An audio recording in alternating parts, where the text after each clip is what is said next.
Sacred Symbols, a PlayStation podcast, is brought to you by, well, you. If you want to learn how to support our show, go to patreon.com/laststandmedia.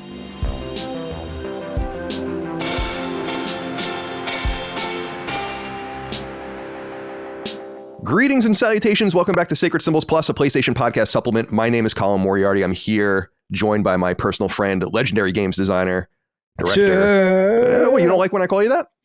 I don't believe it's true, but I appreciate the niceness. I would say, really don't think so? What does storied mean? When someone says storied, what is that?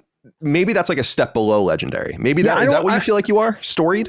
Yeah. I mean, I think I've done a lot and contributed a lot with the teams I've worked with to really bring some cool entertainment properties to people. And I love hearing all the stories, how they grew up with our games and stuff. But legendary is Miyamoto. Legendary is one of those things. And I know it's kind of like when Greg Miller used to say, it's Andrea Renee, the busiest lady in the business. I'm like, well, you have anything to back that up? I'm not saying she's not. I don't fucking know. But anyway, the point is, though, that, I don't consider myself legendary. I'm going to write that down. Storied. I'm going to use that for now on. I like storied. Yeah, because I think you deserve a place in the pantheon in some sense. Like, absolutely. God of War, Twisted Metal, and so on and so forth. Look, I'm watching the Game Awards with Gene Park and Gaz the other night and Bukaki Drive-By. Yes, that's his name. It's a Christian name. Don't ask me how.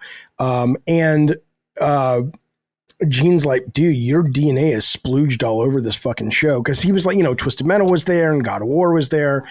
And I'm like, hey, I'm aware. I'm grateful. I got to lay my bricks and they're still cooking today. But legendary is like Miyamoto.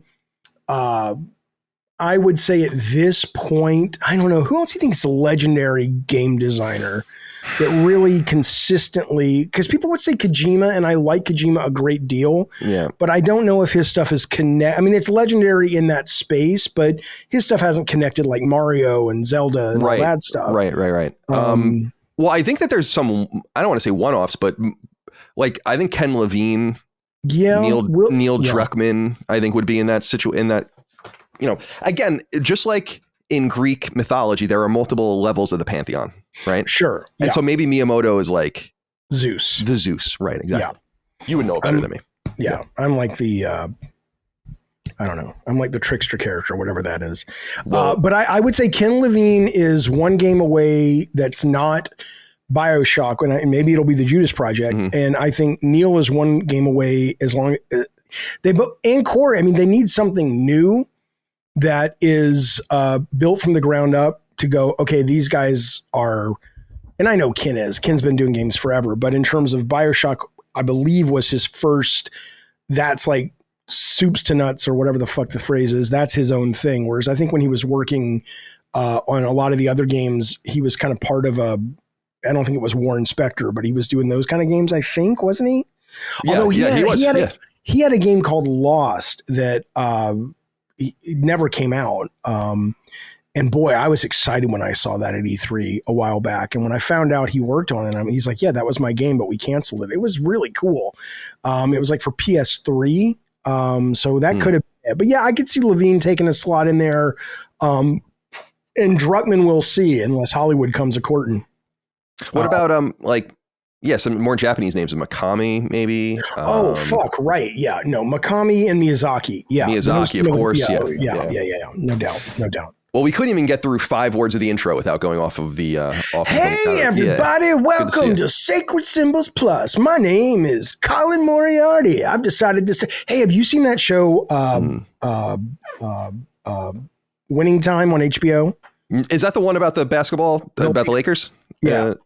I only saw that it was canceled, which is sad because that means that I won't probably bother watching it now. It's so good. We're watching the final episode tonight. It's just so, I know you're more of a football guy, but it's a great fucking show. Yeah. I love just sports generally. I like when it comes to media, like do you watch 30 for 30 at all? The documentary series, like it's a, you would love it. What is. What is it? It's ESPN's, documentary series, and it was originally led by Bill Simmons. Do you know him from Grantland? Yes, I do.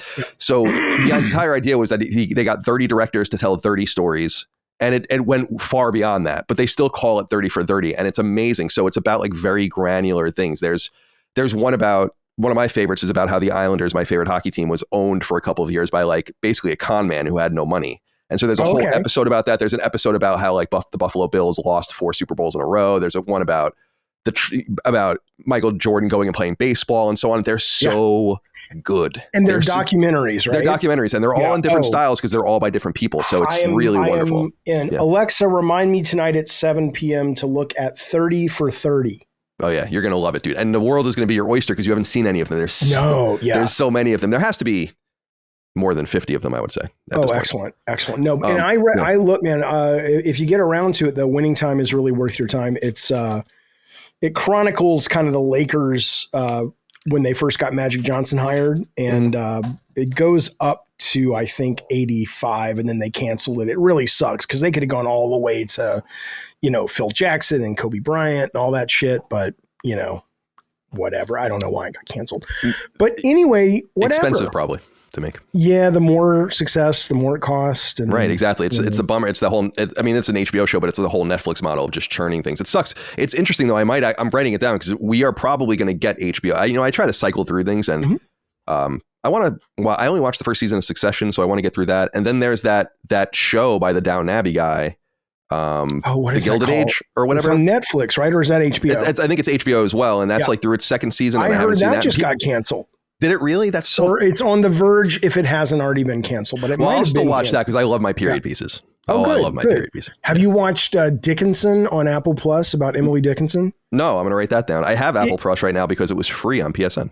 It's very unusual. I mean, if you're expecting like an actual, really like a John Adams documentary, like HBO, it's not that. It's more of like Dickinson viewed through the eyes of pop culture. Like there's one point where she travels forward in time to her home, but people are touring it because it's the home of Emily Dickinson. It's that kind of thing. And right. She has a personal relationship with the Grim Reaper, so they're always having scenes together and stuff. So it's a little hyper real. But if you like the period pieces and the kind of crazy artist stuff, it's good stuff. Nice. And Winning Time is itself a period piece too. So I mean that is cool. Yeah, I love that kind of stuff. I mean, because Downton Abbey is like my jam. Oh, Micah came down. Micah came down to the aisle at our wedding to the Downton Abbey song. Actually, really? Yeah. Oh, okay. Yeah. No. Look, I've only given it a couple episodes, but I couldn't get into that one. Everybody's raving on Succession. I was kind of bummed Last of Us didn't get anything at the Emmys, at least the Emmys the other night.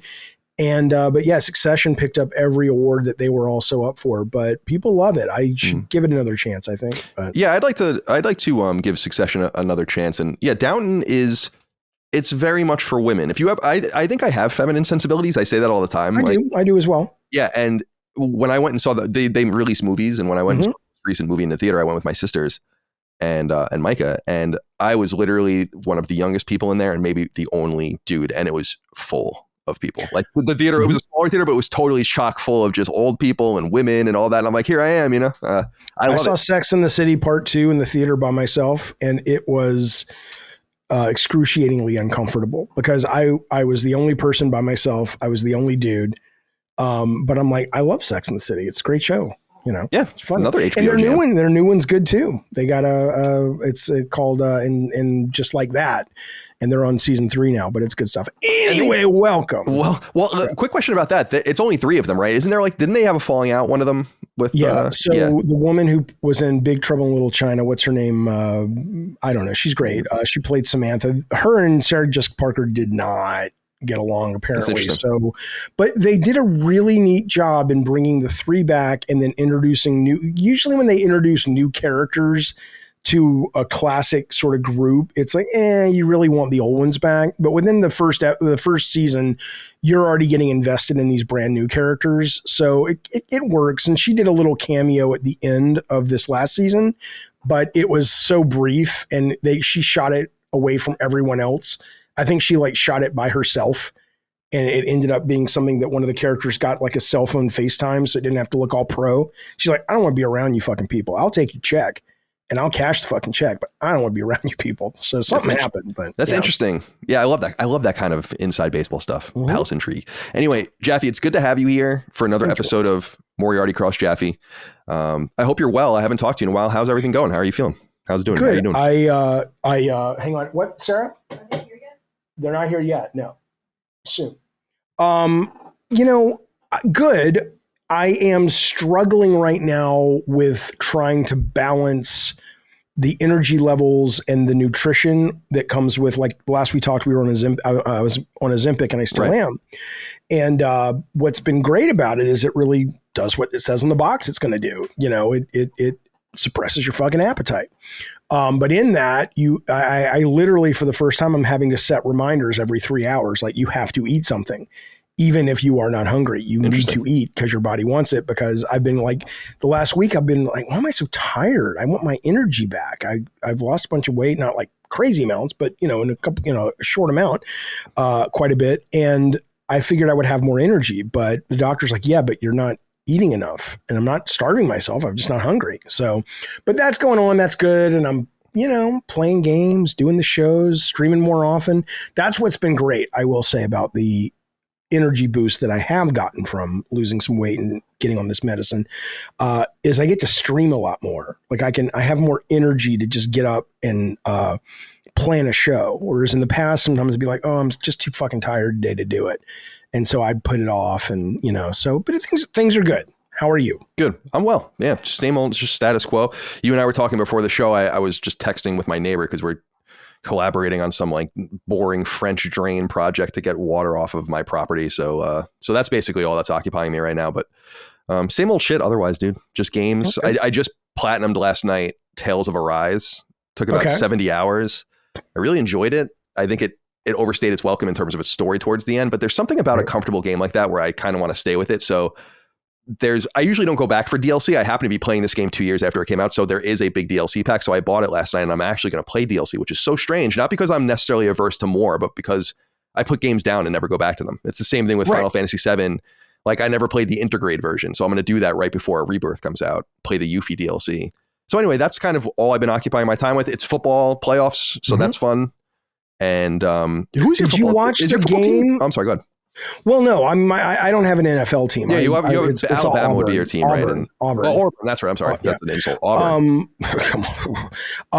But what was the game the other night, Monday, that they kept putting off because of the weather? Did they end up playing that game? Buffalo Steelers. Yeah, they ended up playing that on Monday. Was it snowy and shit? I love football in the snow. It wasn't snowing. It was cold and windy, and they had paid people to come and shovel the snow out. But the people were like still sitting on top of snow, and it was still. I'm a big believer in that football. I get annoyed when new stadiums are built where but on football though, yeah. So yeah, I saw the guys. There was some viral footage that went out of a dad and his kids walking through the stadium seats, and I guess they were like, look, sit wherever you want. There's and it was just like piles, like 6 feet of snow. Well, not 6 feet, it's like 4 feet of snow, and they were just like trudging through it to get to a seat. It was crazy. Yeah, that's an interesting. I'm glad they won just because that will be memorable for them for positive reasons, as opposed to this more ignominious. Why did we even bother?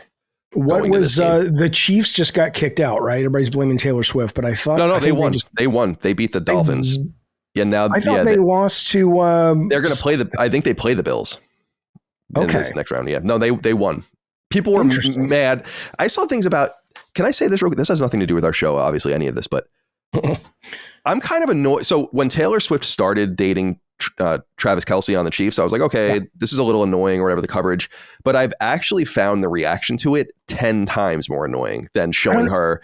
She's the most famous person in the world, arguably. Yes, she is. And so showing her 5 times a game in the box, or I was like, who cares, dude? Yeah. Like, and then people were busting their balls because she was like dancing with like the crowd or whatever as they were celebrating. It's like, I don't really know exactly what you're complaining about at this point. I don't know. I think at this point, what she should do is the next time they do a game in the national anthem, she should kneel just to really hammer it home, you know? But anyway, though, yeah. So, and your guys are gone, right? The Jets don't have a chance. They haven't made the playoffs since 2010. So okay. Yeah. But yeah, that's cool. I'm looking forward to watch what are the favorites for the Super Bowl? I'm assuming it's. I would think the Niners and the Ravens, just because they haven't played yet. They had the bye, so they're coming in fresh, home field advantage.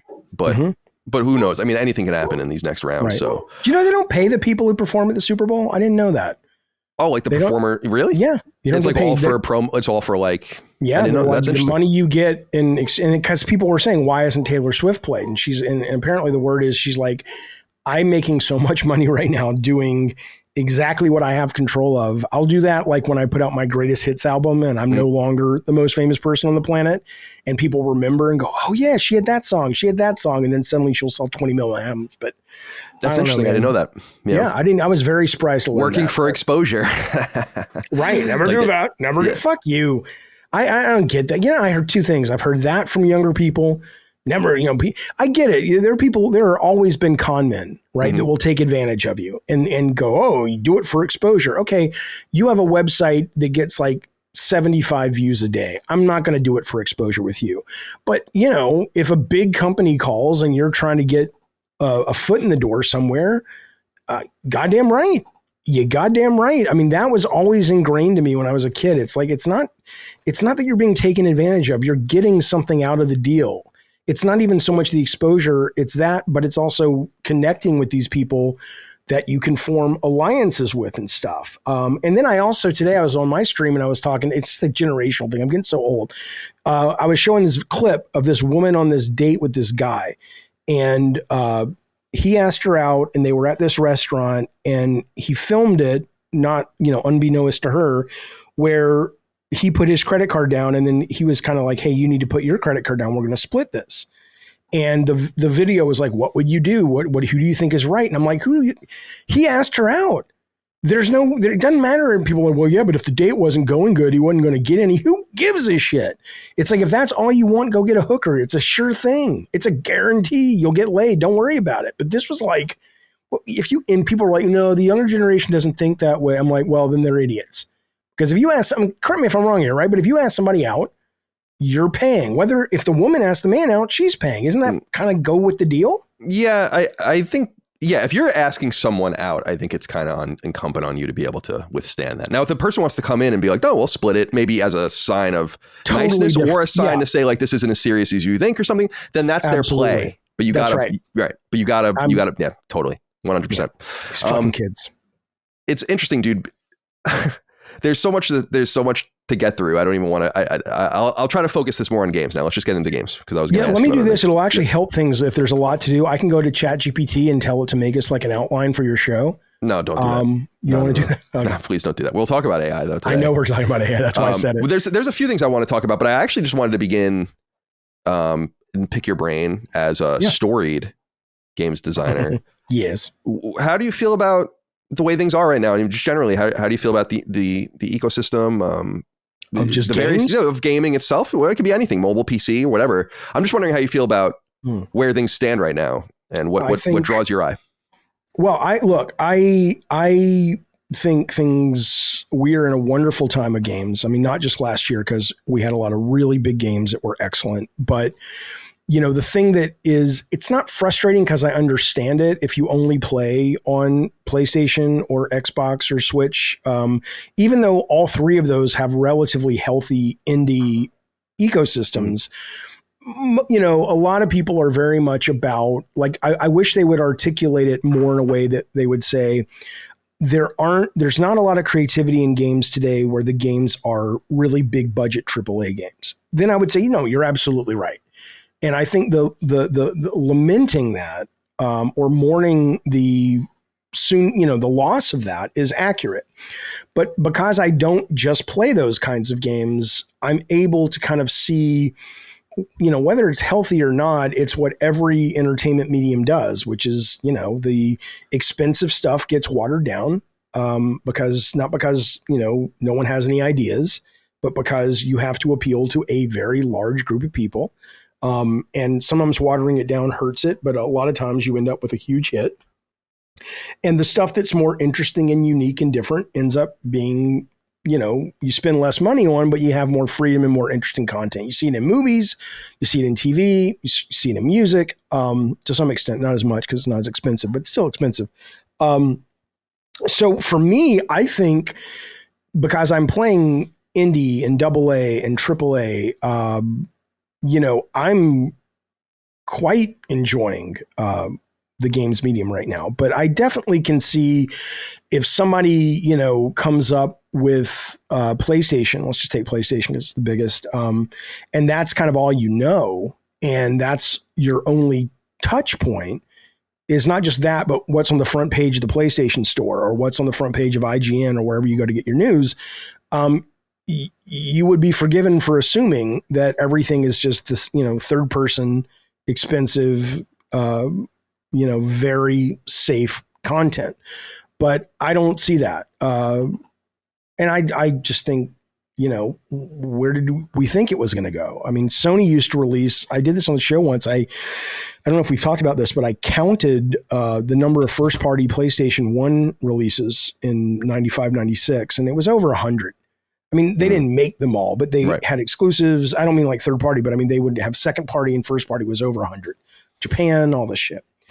And now we're lucky to get 2, right? 2 real ones. I mean, I'm not saying The Last of Us Part 2 remaster doesn't count. I'm looking forward to playing it, but I don't really count that. It's a remaster. I mean, we're lucky to get 2 actual sequels or brand new IP a year from any of these big companies, really. Microsoft's doing a little bit better. That's because they bought so many fucking studios. But I get that. I get the complaint. But that's why I keep saying stop being loyal to a fucking piece of hardware because there's a lot of great shit out there, man.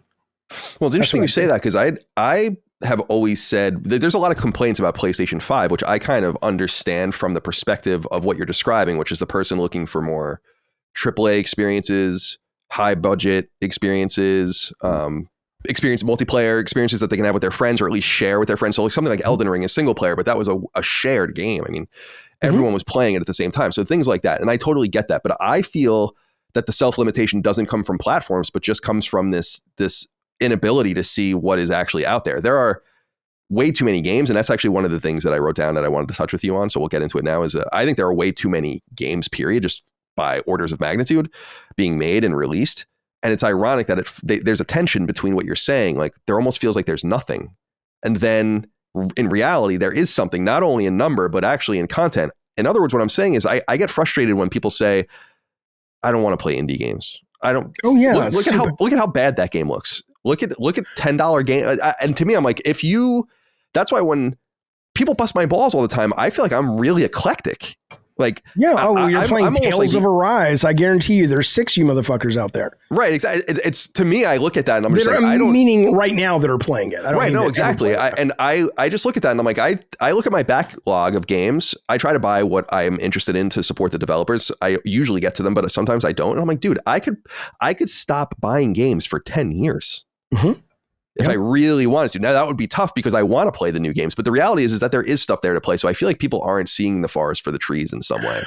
It depends who you're talking about. I think there has, and I hate to say it like it's some kind of position of intelligence that, you need to be educated on indie games to appreciate indie games. It's not that, but I do think that if you've been raised with primarily a diet of big budget, tentpole, AAA stuff, even though it used to not cost as much, but Metal Gear Solid 1 would probably cost you today, if you just made it as is, hell, one guy could make that game at this point, but but that was AAA back in the day, right? If you've been raised with that expectation being satisfied, and a lot of people will say, well, I didn't buy a $500 system, to play a pixel game or whatever. And it's like, I get it. That's fine. And if you were sold on that and that's what you like, you have every right to be annoyed at the output of these companies. But I also think that you also need to be okay with the fact that that part of the medium is going to continue to get smaller and smaller and smaller. It will never go away. People love it. I'm about to pop $100 for every 6 months to get GeoForce Now streaming, because if you've seen how just insanely beautiful Cyberpunk 2077 looks when you're running it on the highest end hardware with everything turned on, and my streaming's pretty good, so I don't mind playing it on stream. But my computer couldn't handle that, and it certainly doesn't look as good on the PS5. It's amazing when you get a game like that. But if you've only been raised on stuff like that, then I get it. The question is, I I think there are a percentage of those people that are never going to really care. Just like there are people who like, look, I like comedies and I like big budget movies. Don't ask me to watch a fucking, indie movie about the Holocaust or an indie movie about a woman's struggle with her abortion that she suppressed the memory, whatever. I don't, these indie totally micro budget things. And that's fine. But there are a lot of people, I think, that if they would just give it a chance, they'd go, okay, this is really fucking fun. Like I played a game the other day, a demo called, Metal Heat or something. It's like a Contra game, but it's the best Contra ripoff I've played since Contra. And it's on Steam and it's a demo. But it was really fucking fun. And I played the whole thing, and I rarely finish demos unless I'm like dragged because it's compelling. And it's just I had people come into my chat when I was streaming, and a lot of people, quote, got it and liked it. But a lot of people were like, what is this shit? I don't want to fucking play this little pixel game. It's like, okay, that's fine. That's fine. And that's okay if you like what you like, and I respect that. But, there's a lot of you that think you like what you like, and you don't, it's kind of like, I don't want to eat that when you're a kid. It's like, you may never like pasta, or you may never like broccoli or whatever, but a lot of you will if you just fucking try it, Yeah. So Sea of Stars is one of my favorite games of last year. Me too. Most people would look at that and go, of this ilk that we're talking about, would say, fuck no, I'm not playing that. But they'll probably pick up, the remake or the remaster. And it's a remake of Legend of Mana coming out because it's over the shoulder 3D. And it's like, okay, that's fine, but you're missing out on an awesome fucking RPG. Yeah. And it really does come down to, I think you're right, to just to the each his own mentality, but opening your mind a little bit. It goes into what I used to say about music. And I grew up a musician, obviously, and all of the rest. But I remember in my mind being like, people be like, oh, what don't you like? It's like, oh, I don't like country. Oh, I don't like opera or whatever. And the reality is that, yeah, you do. I hear country songs all the time where I'm like, this song's fucking dope. Yeah.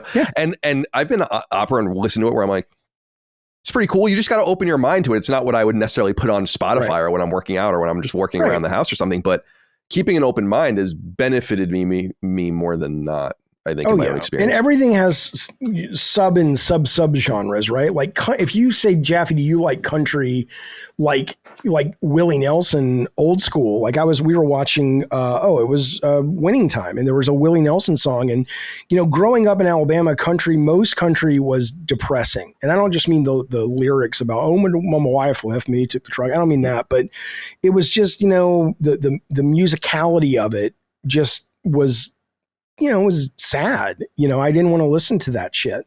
But country now, I mean, I love pop country. I love country rock. I love old country that sounds like a fucking horror film. Like if you listen to really old Patsy Cline shit, and it sounds like it's warbling on a fucking 33-inch record. Yeah, the production values of old songs are so funny. And it's just like, where's the ghost? Because there's a ghost. There has to be. But no, I'm with you. And I don't know where, I mean, that's just life though, right? I was going to say I don't think that's generational. I think, there are people, here's what I think. I think, though, it does speak poorly about where we're at with the medium. And that's something that always upset me when it came to the game press, where they would just, spooge all over this stuff and say, this is Shakespeare, this is our Citizen Kane, we've arrived, blah, blah, that shit. I hated it because I knew it wasn't true. I knew we hadn't actually gotten there yet. It was just hyperbolic horseshit, right?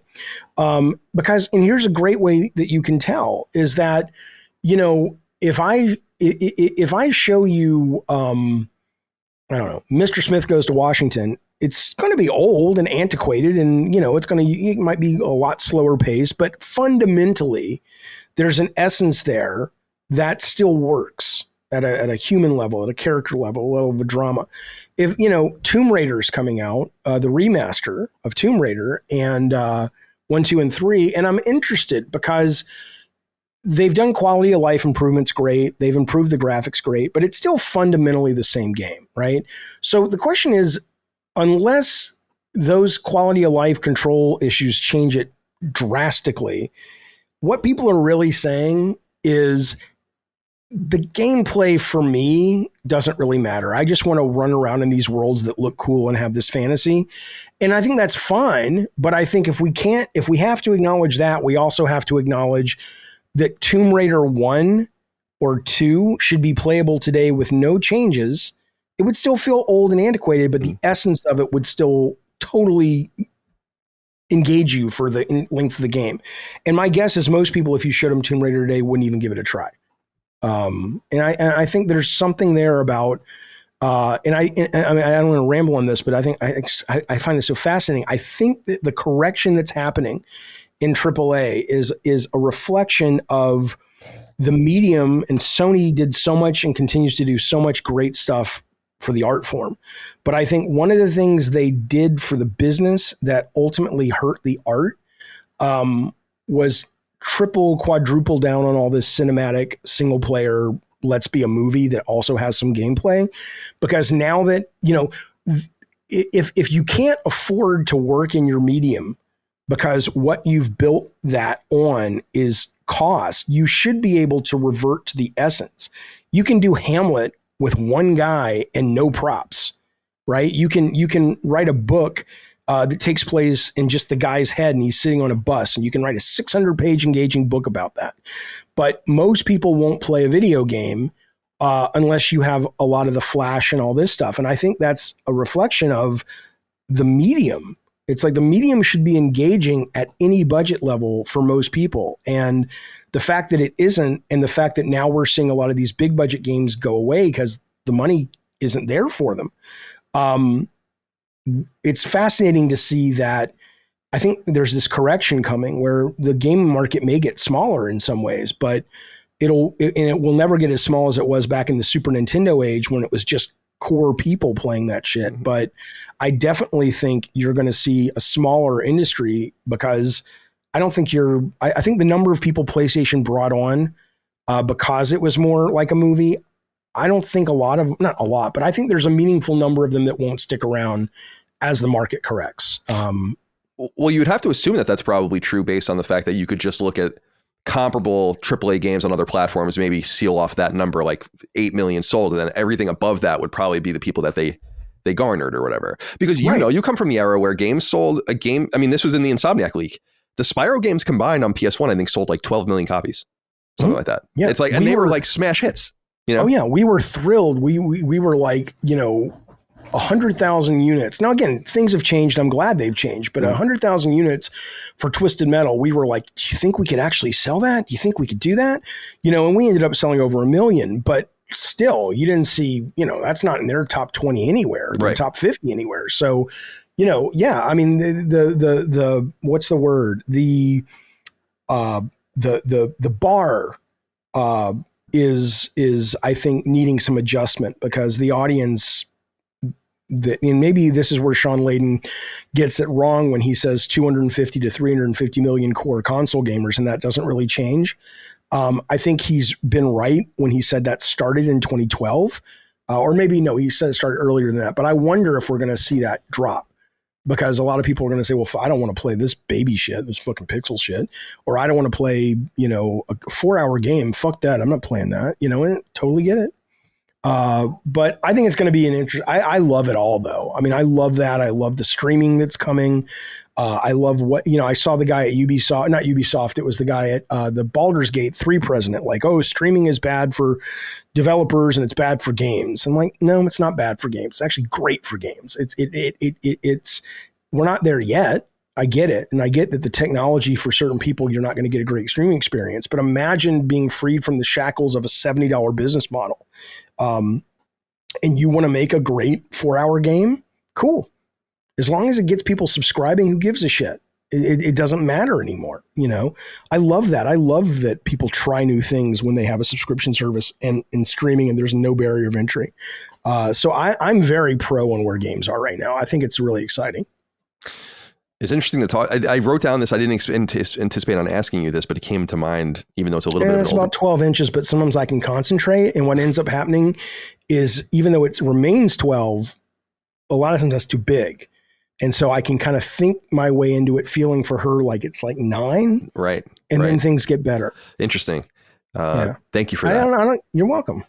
I've said this story before, but we knew a guy in high school that claimed he could suck his own dick or whatever, but then we were at his house for a party and he went, he was clothed, but he went on his bed and showed us how he did it by putting do it? No, he just with his head in his crotch in his jeans or whatever, but showed us like that. No, I really can do it.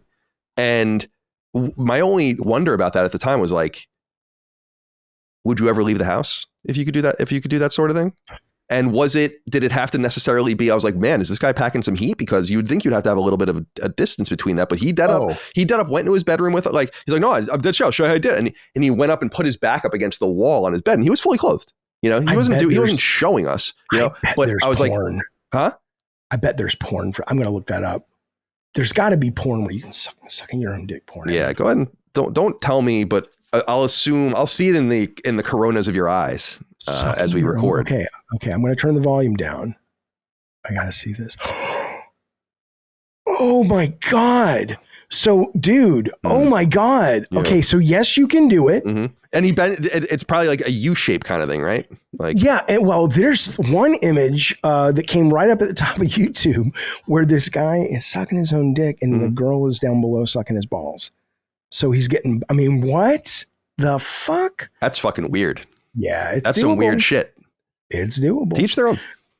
Yeah. I mean, yeah, if I could do it, I'd do it. It's like Steve Martin said, he says, I wouldn't want to have breasts because I would just stay home and play with them all day. You don't get nothing done. Yeah.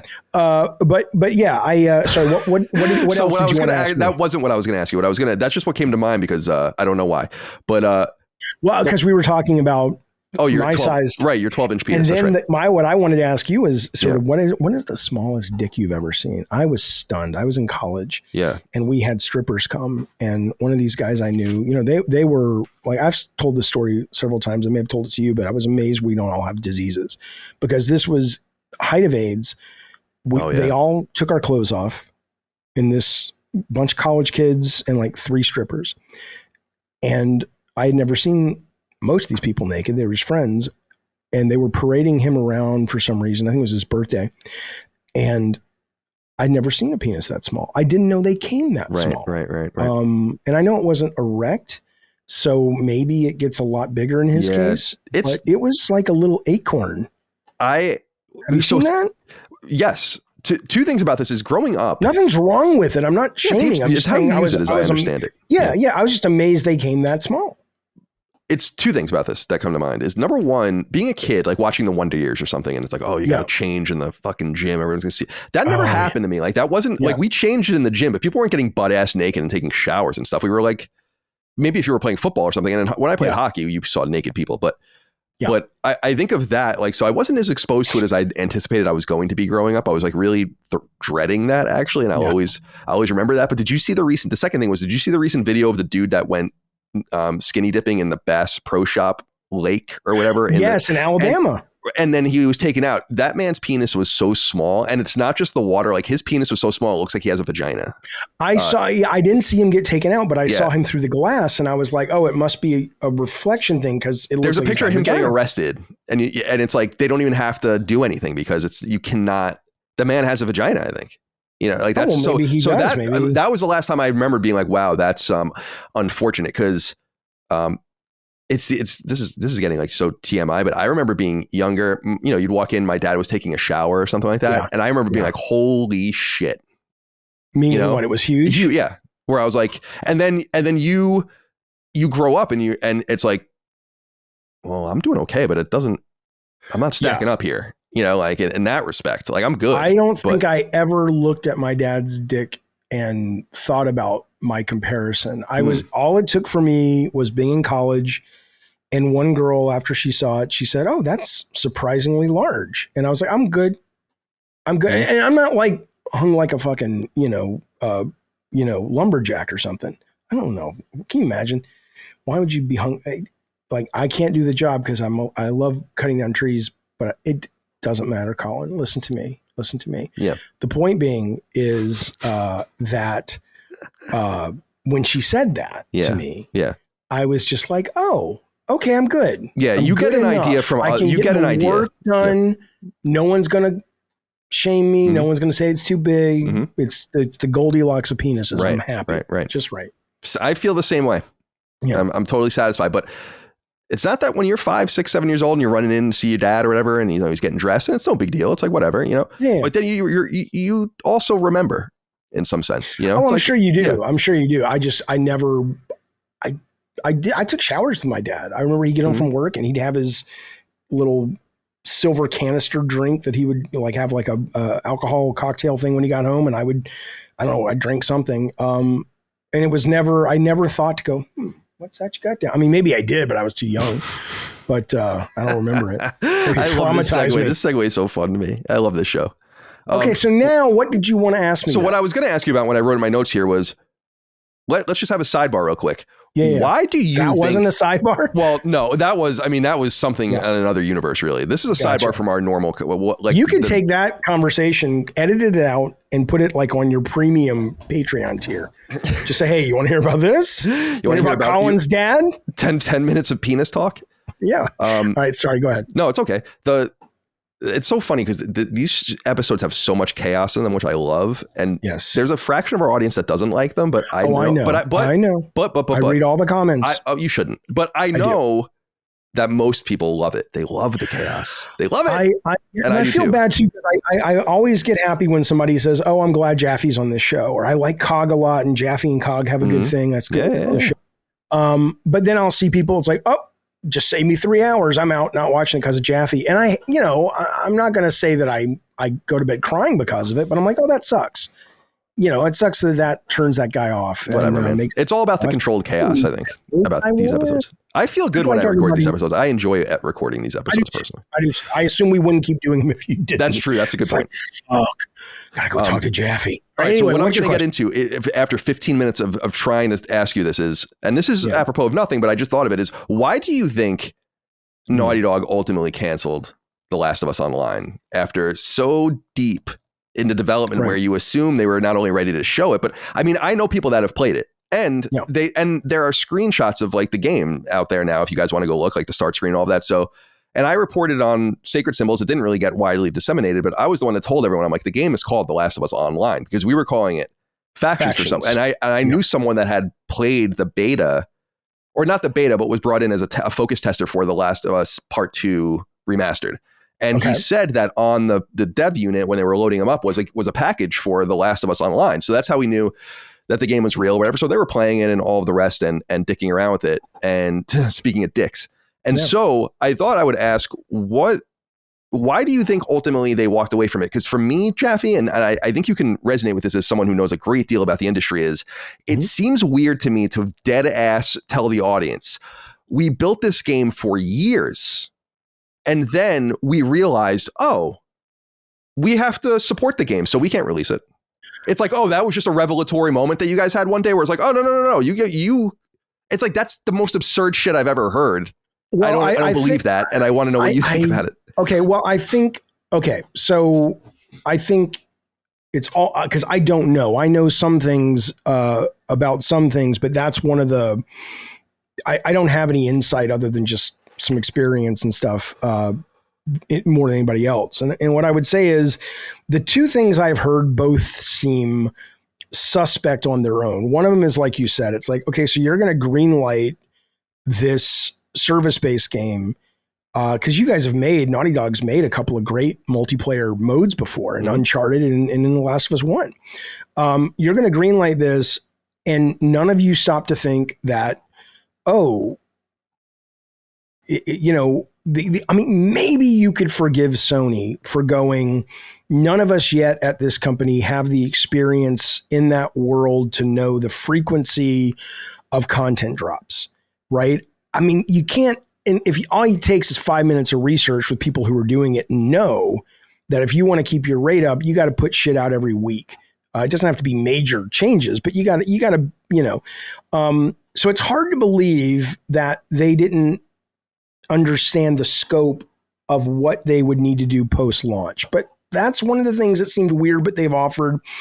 The other one was that, Bungie came in and said, you guys might want to rethink a bunch of systems because we don't think this will monetize. Now, maybe it was both, right? Maybe it was that they got to the point that they were like, in order for this to really work, Jim Ryan or whoever, the content updates are going to have to be more than we thought. And that's going to cost money. And that's also going to, as they've said, take people away from this new IP that we're doing. And on top of it, if Bungie did come in, and whether they're right or wrong, given their situation, who knows if it was good advice, there was going to have to be additional time in order to make this work with some of the valid concerns that Bungie brought up. Perhaps those two things together, is all I can think of, or perhaps they never fucking wanted to do it like this to begin with. I mean, people who have played it have said it's really fun.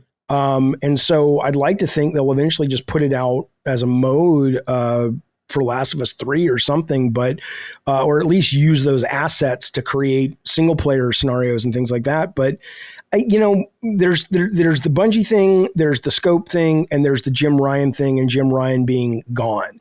And we still don't really know. I never bought I believe he doesn't like to travel. Who does? But I always thought it had more to do with losing the Activision thing and perhaps betting so much on this games as a service that probably got him ushered out. And so I think the answer lies somewhere in the alchemy of how those three scenarios came together. But I know as much as you do, probably less, as to why. I mean, the people you talk to, when you say, why was it canceled? What are they? Is it they just give you the company line? Yeah, no one will talk. No one I know will talk about anything post cancellation, like what went into it. We know that the game was in development for a really long time. They spun it off from The Last of Us Part 2 in 2019, I think. So, well, I mean, it was the team that did Factions on one. Right. And I think some of those guys, so it was like, I can't remember that guy's name. David Ballard was one of the major multiplayer designers on Factions. I don't know if you remember him. He was great. I think he worked on Abzu and some other random shit. I don't know. But I think it was like some new people they hired later on, the Fortnite monetization director and designer. So that was definitely the direction they were going in. And maybe the Bungie thing is so interesting as Palace Intrigue, because that suggests that dude was wrong. And that dude left. So it suggests he was wrong or right. And Bungie came, he's like, dude, I know how to do this. It's not dissimilar in my Palace Intrigue fantasy novel or fan fiction of Rocksteady, right? When you look at Suicide Squad, and yesterday, little Jason Schreier reported that, everybody, it wasn't a Superman game. They were doing a multiplayer original IP. And I think when you hear that, it makes all the sense in the world that Suicide Squad was given to them, perhaps forced on them. They're a talented team. Who the fuck would pick Suicide Squad? I get that there was a moment there with the Suicide Squad, the movie, that maybe it was going to become something, but I don't think Rocksteady's sitting around going, I can't wait to dive into the powers and pathos of Captain Boomerang. Come the fuck on. But anyway, so none of those characters even move the way. Like, they have to break into the Hall of Justice. It's so jerry-rigged. It's like, let's break into the Hall of Justice. Harley steals a glider from Batman, and Deadshot steals a backpack from Shazam's arch enemy that's on display. It's just dumb, right? So clearly what happened, in my opinion, is, Warner Brothers came in and said, we got to do this service thing. Your original IP is too risky. We just canceled Suicide Squad, but we got all this work done. You take it, wrap the game you're doing, and make it work with his license. Because somewhere along the lines, when I say how it's similar to the Fortnite guy leaving Naughty Dog, didn't they lose one or both of their founders? Yeah, they left, and their new project is, or not the new project, but their new studio is slowly leaked through in the last couple of days.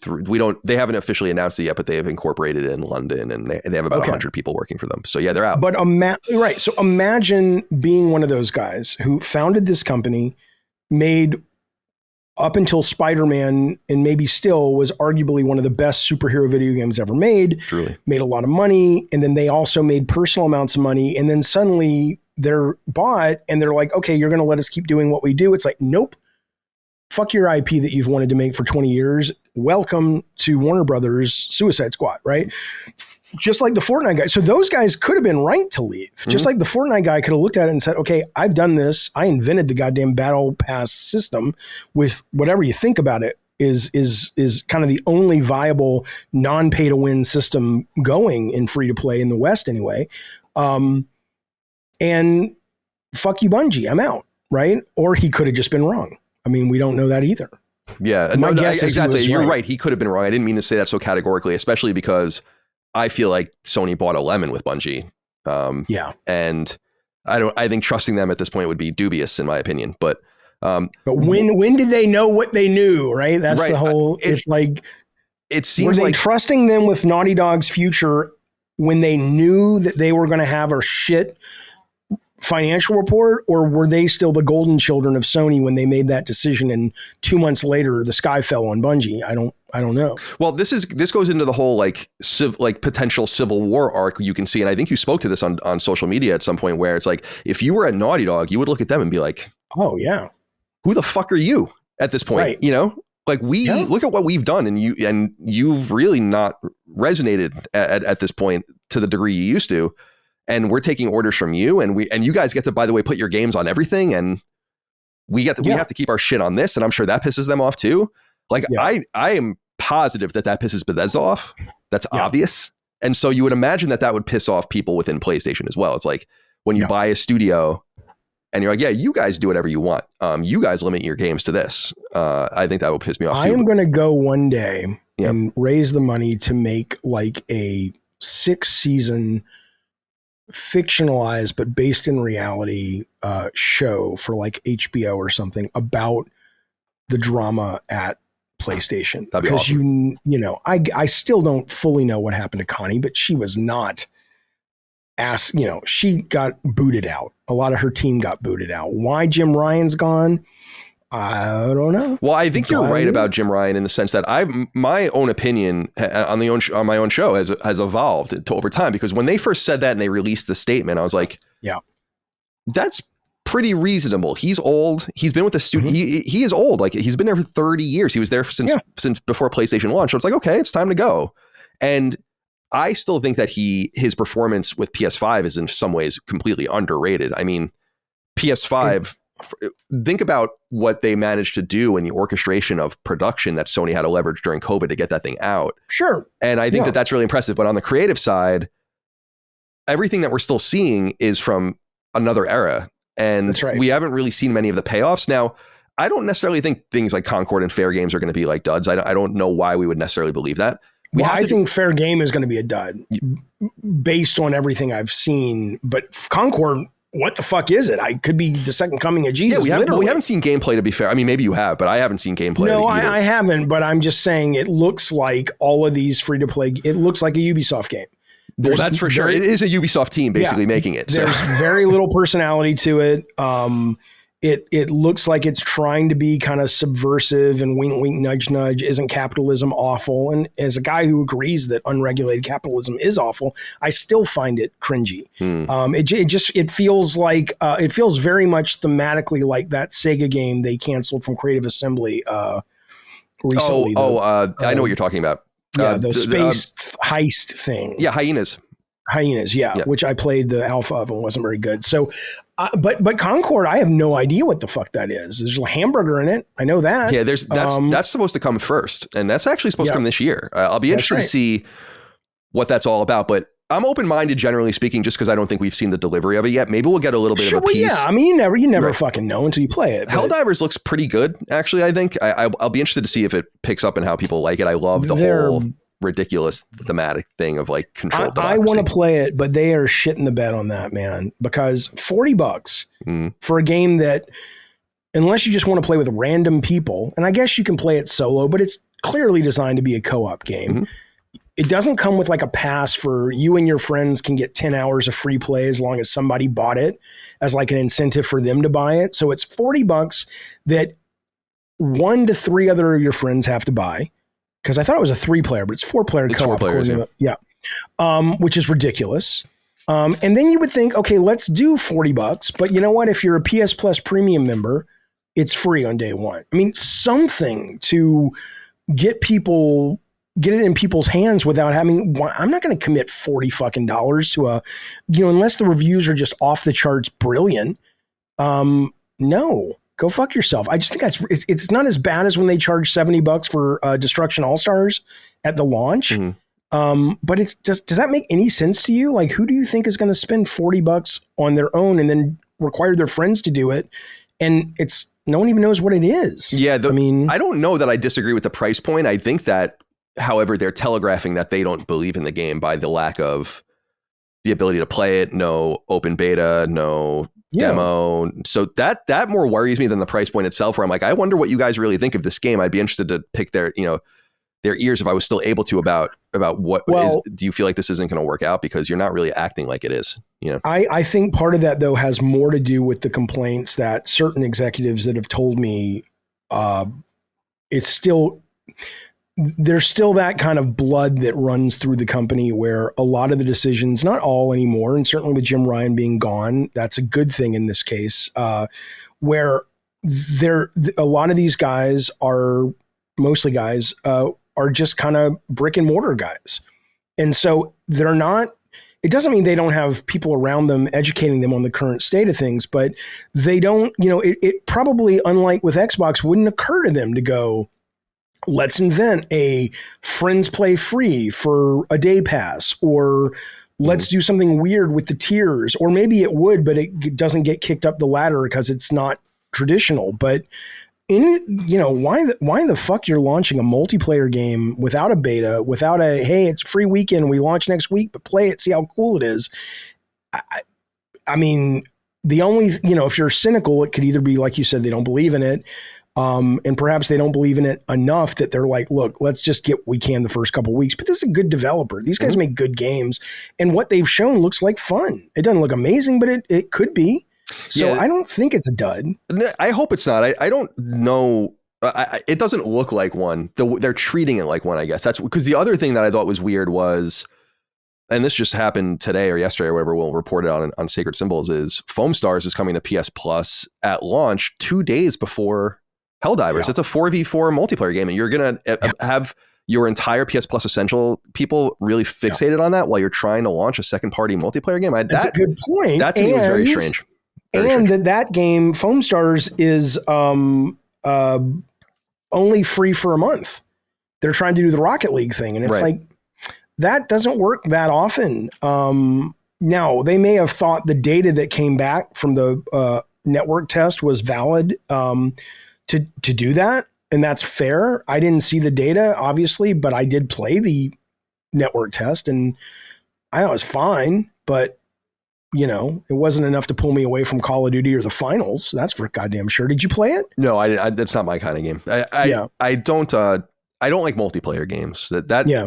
I usually don't either, but. And it goes into what we were saying earlier about not limiting yourself. Like, you have to check that about yourself, or I have to check that about myself every so often, and I do. But that's generally because, like, Souls games are another one of those where I'm like, but every once in a while you have to check that. So I should do that. But I wanted to ask started doing. I'm sorry. No, go ahead. Well, I've started, I'm going to make a video about this, but I haven't figured out how to articulate it. So I'll just, I'll ramble on your show, and I'll do a nice cut edited version of mine. But my relationship with easy mode, and obviously Elden doesn't have one. Elden doesn't need one. I don't give a shit about that. I don't get into that whole thing. But I'm playing Spider-Man now on easy mode, not super easy, but easy mode, right? I'm playing Doom Eternal, which I never finished, on the right under neutral or normal. And for the longest time, as first a gamer, then a developer, now a gamer, I always looked at easy mode. Like, when we tuned easy mode, it was like, okay, let's tune this for like somebody who's never picked up a controller. It was like, it would never be satisfying to me. But as I've gotten older, and I first experienced this with Rollerdrome, the kind of skater shooter that came out on PlayStation first, that you could set the clock down to 50% up to 100% of the game speed. And I could play it at 100%, but when I set it down to about 70, I enjoyed it so much more because my brain was able to track, and the camera, I could rotate and see missiles coming behind me, and then I could pull off a move before it hit. And so slowly, like playing Spider-Man in right underneath the normal mode, it's still challenging to me. And I'm getting through games faster. I'm enjoying games more, because I think there is that point where everybody is different, where that level of friction stops being fun and starts being like work.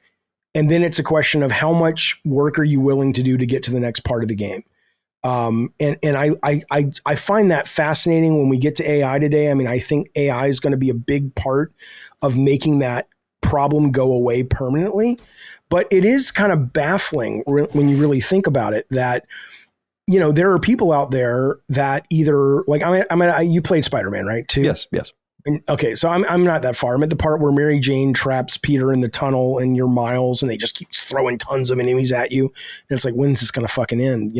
I get it. I'm fighting. And for some people playing that normal feels exactly to them like playing it on easy to me. And that's kind of, I think that's how it should feel. I think that's how you want it to feel.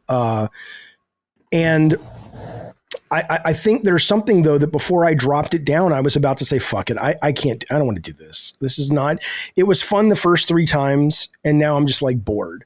And people also have a very different threshold of where and what will cause them to say, fuck it, I'm done. And so between that threshold being different for everyone and your ability, which is very fluid depending on the day, depending on how much you drank the night before, depending on how old you are, that sweet spot of hard enough to be engaging, but not so hard that it's frustrating is different for everyone. And it's amazing games have gotten as far as they have with just manually hand tweaking this shit because everybody's just guessing. And so for now, my solution is to unashamedly play on easy unless it's like meant for babies, which I don't want to play because it's not fun. That's not engaging either. But I don't know. You mentioned Elden Ring and Souls games and stuff. And I'm like, I love those games, but I'm okay with those games being punishingly hard because I know that's what it is. But if I play a game like the Star Wars games, which I think are great from Stig and from the guys at Infinity, is it Infinity Ward? No, Respawn. Respawn, I get it. Yeah. Same thing actually, but yeah. I want to go on an adventure in Star Wars. I don't want to be punished by Souls-like difficulty, right? So, I think difficulty is fascinating. I think AI is fascinating. I think what causes people to put a game down because they love it, but it's gotten too hard is fascinating. The fact that you go out for trophies, right? Like, it's fun to get a trophy, but I don't really put the work in. But for your brain, there's a great deal of satisfaction, I assume, in struggling and then overcoming and getting that pop of that platinum. I love it. Yeah. I actually avoid games that have, it's a kind of a sad repercussion of trophy hunting, but that games that I feel like marginal games, if a game I really want to play, I'll play it. I don't even look at trophies. Like when The Last of Us comes out, I'm like, I don't give a fuck. I'll just play it. Right. But a game where I look at it and it's kind of like a marginal game, I'm like, this game's trophies are actually too easy. I'd rather spend my time with something that was harder. So that actually is a metric that I pay attention to. And eventually the game will just know Colin's playing. It's still the same game, still The Last of Us Part 2, but this is what he values. Let's do a little tweak in here. That kind of AI, I don't mind. I want to put a pin in that just briefly because I want to ask you. I want to ask you a postscript quick about The Last of Us, and then we'll get into AI. Whatever. Specifically, we want to talk about AI art when we get there. Sure. But why couldn't Sony sell The Last of Us on the line as like a 6-month game? As I asked this on Sacred Symbols, like the games used to be sold with that proposition and of being ephemeral in some way. Like that, the games multiplayer games weren't really, no one assumed, with the exception of the biggest and the best games, that they would stick around. That wasn't even really what you were necessarily looking for all the time. And I wonder if they could have sold a few million copies of that game, sold a season pass. Probably, but people still play factions today, dude. I know, but like, look at what happened with Ghost of Tsushima's Legends mode. It was a great mode. I loved it. It was free. It was fun. We played it for a couple weeks and then we never came back. Now, some people who loved it more played it for a month or 3 or 4 or 6 months. I think you're talking about something like that, right? But I assume, because I played it, that there was a lot of work we got put into it, of course, but Legends really was made with pretty much all the assets of what they already had for the most part, not the code, but in terms of like the sets were the same, a lot of the characters were the same, but factions or whatever it was called online. My understanding is, that was a big epic undertaking where they were trying to embed storytelling and so I think, if your budget says it's an add-on and it costs us $3 million to make, and we think there's like they're doing in Last of Us Part 2 remaster with this rogue mode, or like they're doing in Valhalla Ragnarok, I think that makes sense. But I think, from what I understand, this was an epic production they mounted, and you're not going to make your money back if I think it was probably greenlit because they thought it was going to be, they budgeted for it to be a games as a service. And sure, they could recoup a little bit, but I imagine you look at it and go, okay, well, there's the QA still to come. We still aren't finished. Then we got to keep the servers on and keep it, maintained. At what cost? Who's going to be stripped away from the new IP? Or we're never going to make our money back anyway. So what's the point? Maybe what they should do is sell it all to a company that does this and just say, we want creative control, like over the intellectual property. You can't go off and, make Ellie a dragon or something, but we've done a lot of the work. We'll show you how to kind of get where you need to get. That may be too hard too, but there are companies out there that probably would take it on because it's a great license and a lot of the work is done. Yeah. But maybe I'm sure there's a reason they didn't do that. I don't know what it is. Certainly. I mean, the most obvious reason is that they can just write down the entire cost of the game's production and at least make back, 30 or 40% of it in unpaid taxes or whatever, which it makes sense. I mean, and companies do that all the time. And that's unfortunate. But you said exactly what I was thinking too. And what I said on the show, Jaffe, although I was saying this is the kind of project that if you really believed in it, you would go to the core designers maybe of it and say, well, you could keep them internal, but you could also say, like, what about spinning off and we seed a new team that kind of receives the game from us? Yeah. And you guys worry about it and get to know it. And we have a few people inside that produce it and write it and whatever. And then you guys. So I presented the same idea. I think that was doable. And I think maybe they just didn't believe enough in the product. Although, like you heard and like I've heard, the game was really good. I heard that as well. But I mean, there's also the spinning up. Naughty Dog, I think, uses Decima, right? No, they use their own proprietary. Okay, so engine. Even worse, right? Yep. I mean, it's a pain to get, especially a company where most of their staff has come up on Unreal, and now it's like you got to take on this, and you got to learn the ways of the Naughty Dog games, and you got to learn their engine. Maybe it was just like we don't see an exit, we don't see daylight. Let's just fucking cut and run, right? But I don't know. Yeah, I don't know if they still run ICE out of there. The initiative for the common engine was a thing that they were doing for a long time. Decima came out of Europe, so I think that whatever they use is still proprietary, and I don't know who else might use it in the family. I don't think. I wonder how valuable that's going to be moving forward. I know people love their graphics and stuff, but it just seems, and I know programmers love it, and yes, of course, you can squeeze a bunch of extra shit out, but again, great graphics matter at the console level. I agree, but I don't think they matter as much as like the guys at Digital Foundry would like you to think they matter. And it's kind of like Insomniac said in the leaks, the amount of money we jumped from Spidey 1 to 2, 100 million to 300, the number of people that really noticed that difference, we could have made 3 games for 100 million each. And they would have been lesser production value, but most people out of the 20 million, 25 million who buy the Spider-Man games, they're not going to turn up their nose on it. And so maybe they should go to Unreal at this point. It might just be too costly, but who knows? Sony owns a piece of Epic now, so there could be some sort of relationship there that would get them a special rate and deal anyway, and access. I doubt it's the money. I think it has more to do with just the fact that the programmers, people like Mark Cerny, make a valid point, which is if we're going to build one of our key foundations on eyeball bleeding graphics, we're going to have more control if we roll our own. And that's true. But again, man, once you start seeing, streaming games that are using the highest end PC, these consoles can't compete. They weren't designed to compete. It's like putting a fucking, Corolla against a Ferrari. It's maybe not a Corolla, but like a nice medium luxury car against a Ferrari. It's not going to compete. And it's almost like, why would, don't even worry about it, do what but I know a lot of people probably watching this are hating me right now. Well, no, I think you're right in the sense, Jaffe, that I think we're in a pretty good place graphically. Like, I'm not sure that we need, in my opinion, it's like, we're good. Now you can focus on other things. Like The Last of Us Part 2, I haven't played the remake yet, but I was seeing screenshots of it and I'm like, this game looks really good. Like, I don't know. I don't know that we need it to be any better than this. And that's Chris always makes this argument where it's like, 4K 60 should be really the goal. And 4K resolution is really almost even unnecessary for a lot of people too. Yeah. Really the frame rate, I would like, 1080, 120 would be, I think would be better for 1440 or whatever. I agree with you in the sense that I hope that they start realizing that this is where the cost is. And though it gives the people the wow factor, that wow factor is a delineating return. It's not like the jump from SNES to PS1 or something like that. We're never going to have that again. But unless again, this is another reason I'm very bullish on streaming, subscription or not, because you leave all the heavy lifting to the hardware that is always being upgraded. It's not just the fact that, Unreal is not going to let you squeeze out as much power as Decima or a rolled engine that they made themselves specifically for a certain type of game.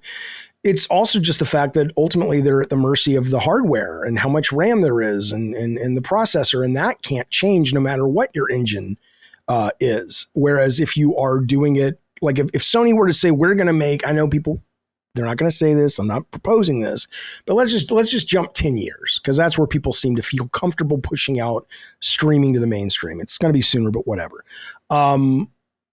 In 10 years, if Sony said this is going to be a streaming exclusive for PlayStation, but it's going to look staggeringly better than anything you have on console, because it can't. Mm-hmm. I invite anybody who's questioning this to just go to YouTube and look up Cyberpunk, highest level mod, and you'll be like, that is crazy that it looks like that.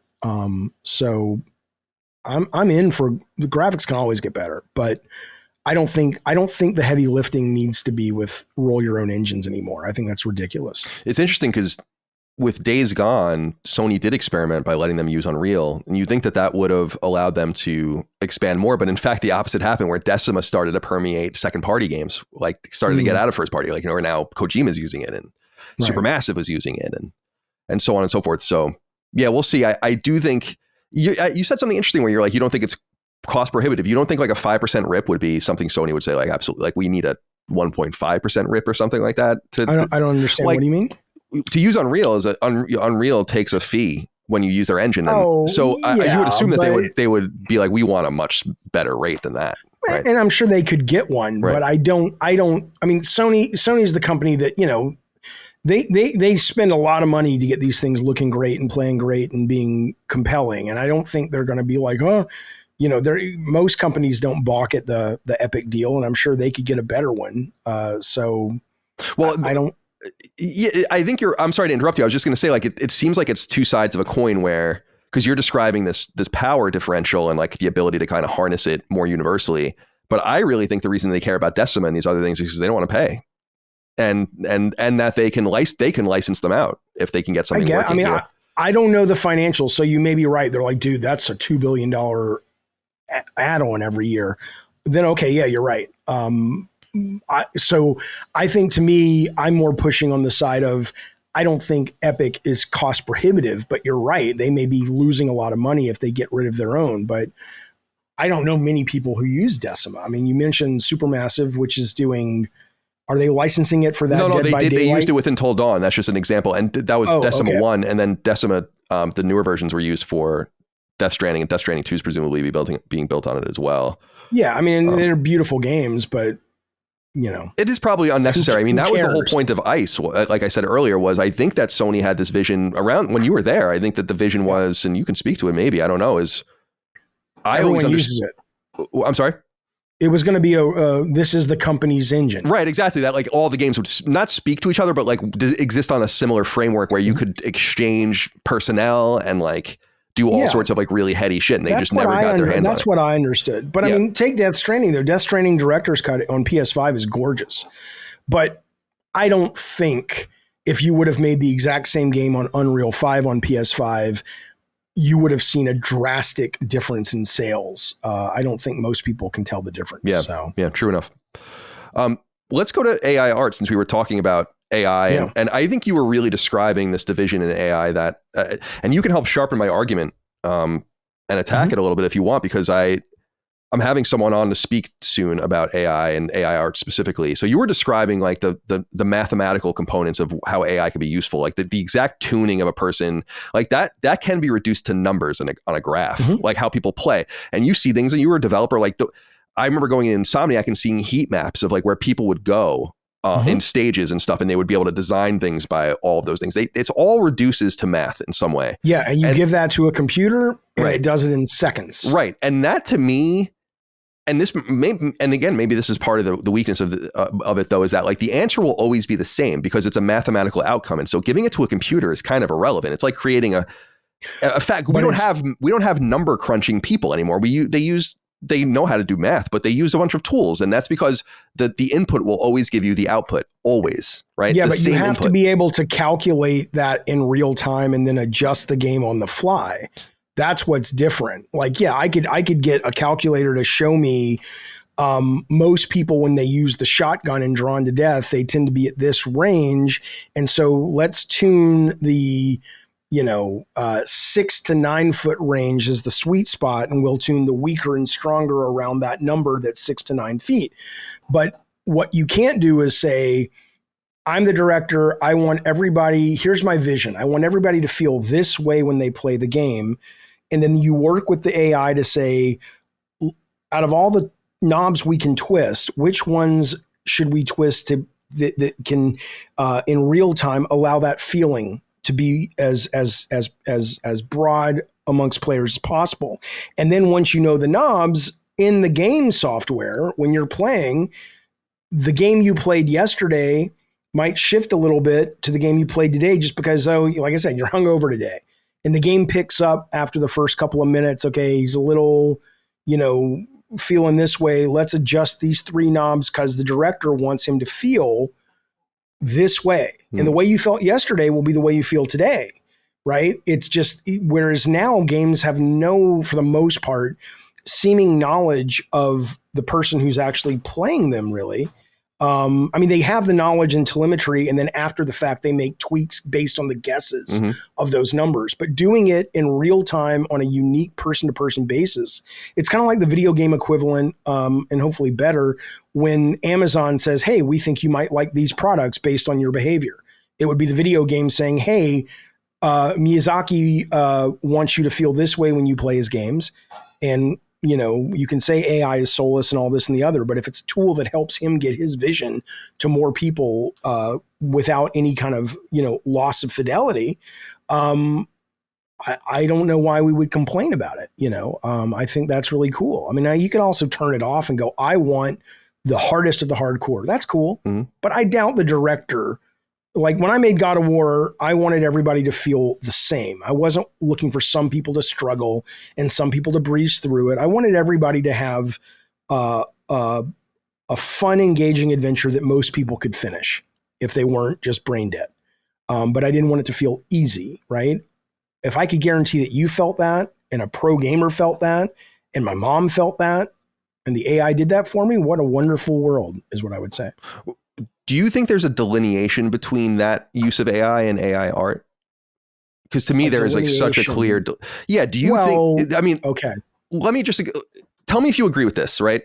Okay. You tell AI working in a mathematical model will always, and again, I'm a layman. I'm not speaking from any point of authority. This is how I understand it, right? Is that it will, if you ask it to do math equations, it doesn't know the answer to those math equations. It figures it out, right? Like a calculator. And AI, I believe, and this is why I think generative AI is such a big deal in some senses, because now it's figuring out how to answer the questions without being prompted, but there's still math equations, right? And everything. Yeah. You mean in computer and AI, you mean? Right.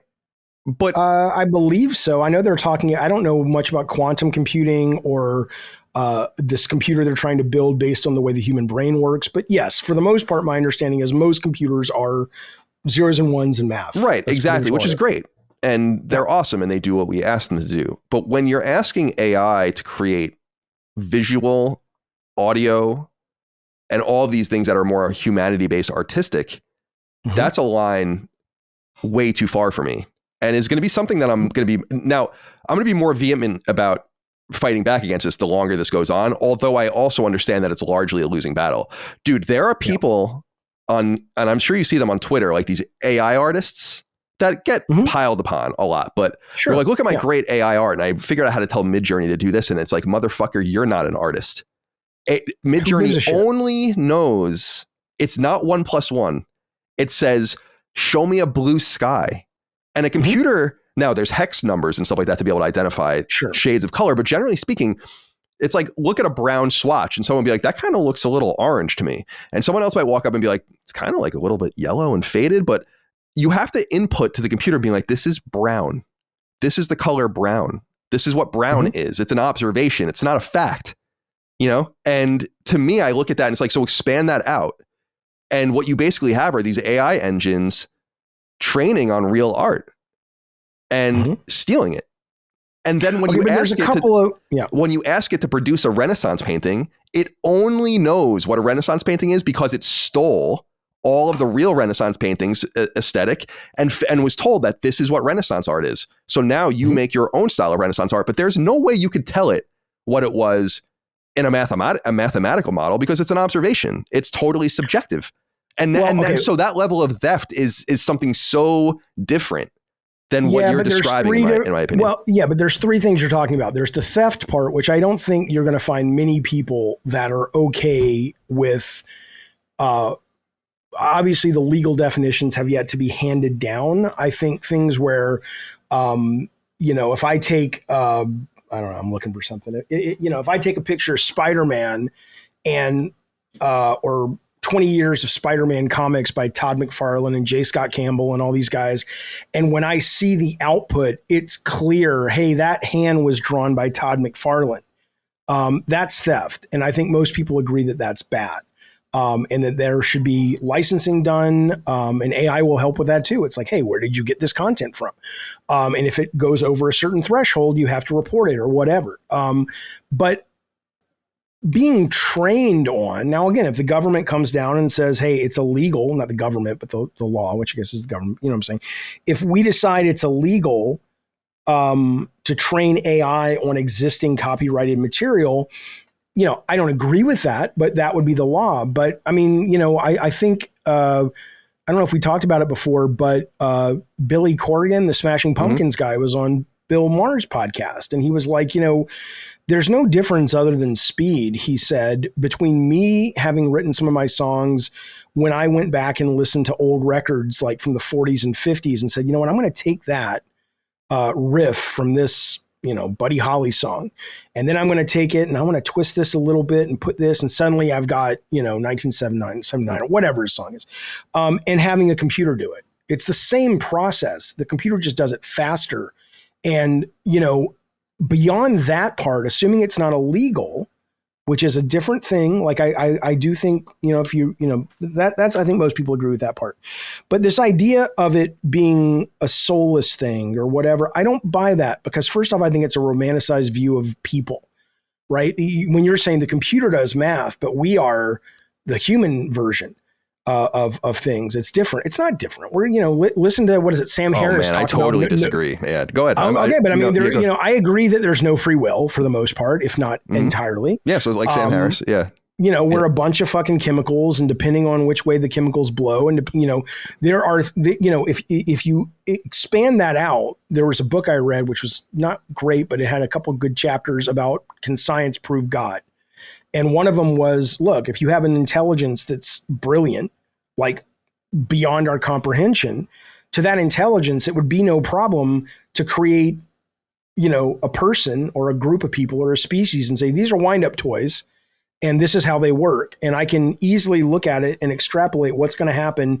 And I can tell you how this person's going to die because I can look at all the other people he'll interact with, and I know the decisions he'll make because I can simply see the chemicals that to us would be overwhelming would be easy for it. So I don't know if this idea that humans create art from this place of some kind of muse, magical, soulful play. I mean, that maybe it's true, but there's more evidence than not that we're as much biological computers as they are silicon computers. So I would push back on that. But the other thing though is,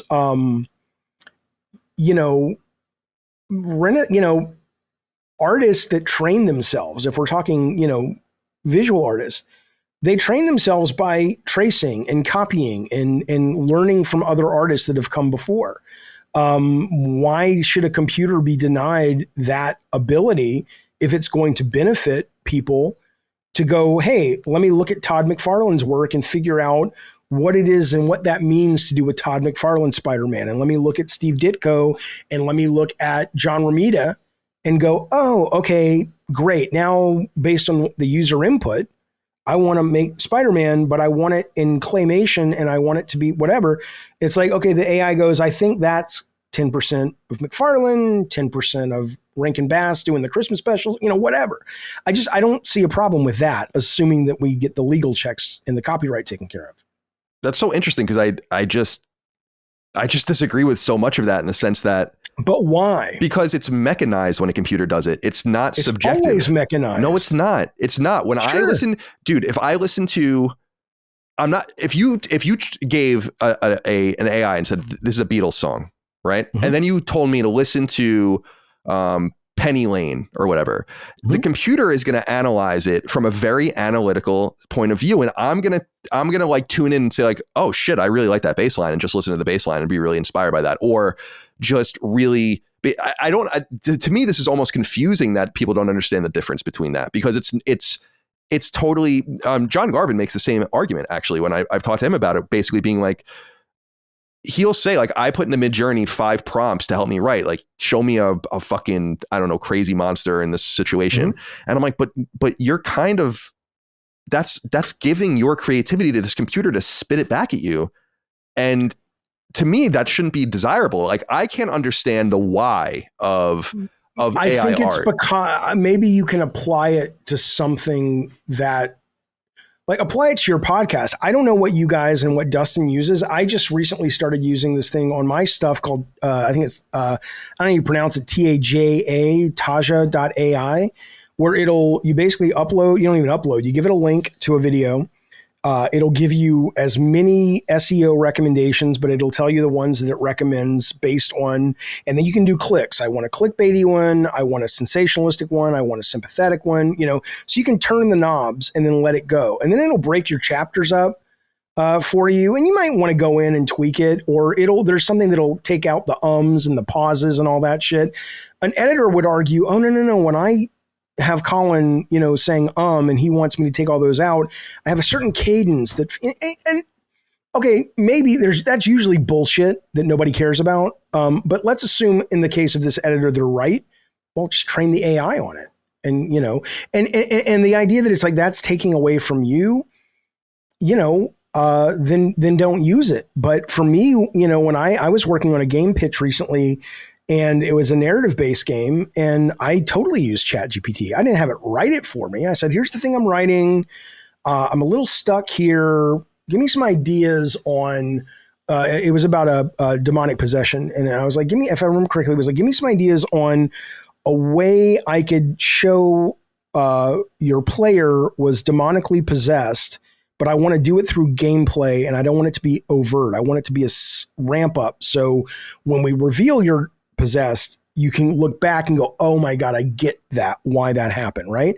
And it gave me 10 things. And I felt guilty because I'm like, I like these, but I want more. I'm like, I'm sorry. It's like, don't worry, I'll give you as many as you want. It just got, and so the writing process changes, but the time I saved between having to spend 2 weeks having that aha moment, or just going, my prompt was the aha moment. My query was the aha moment. I know what I want. I just don't know how to get there. And it's like, oh, do this. Interesting. I like that, but make that scarier. Oh, good. And then but I think it's still creative. It's still the work. It's some sort of, I guess it still doesn't satisfy for me, like the answer of why, because I don't want to spend 2 weeks. Writing isn't fun. The creative process for me isn't fun. What's fun is the outcome. What's fun is having the idea and going, how do I get other people to love this as much as I do? Now, I am not saying that's everyone. There are people who genuinely love to sit and they want to paint and they want to write their own shit. Let them do that. No, AI is not going to stop them from doing that. But, if you're talking about commercial work and you're talking about a person who likes part of the work, but not all of the work, why wouldn't you outsource it? The shit you don't like. I mean, you don't edit your videos. No.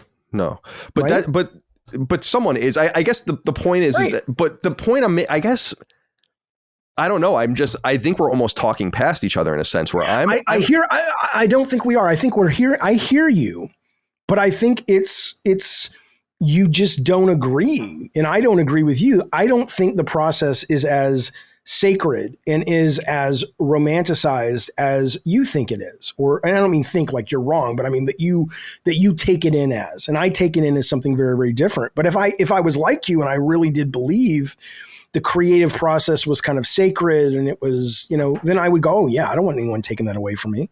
I just don't believe that. Yeah, I know. I appreciate and understand that. I think because you had touched on Sam Harris, who's people don't know is an academic and a philosopher.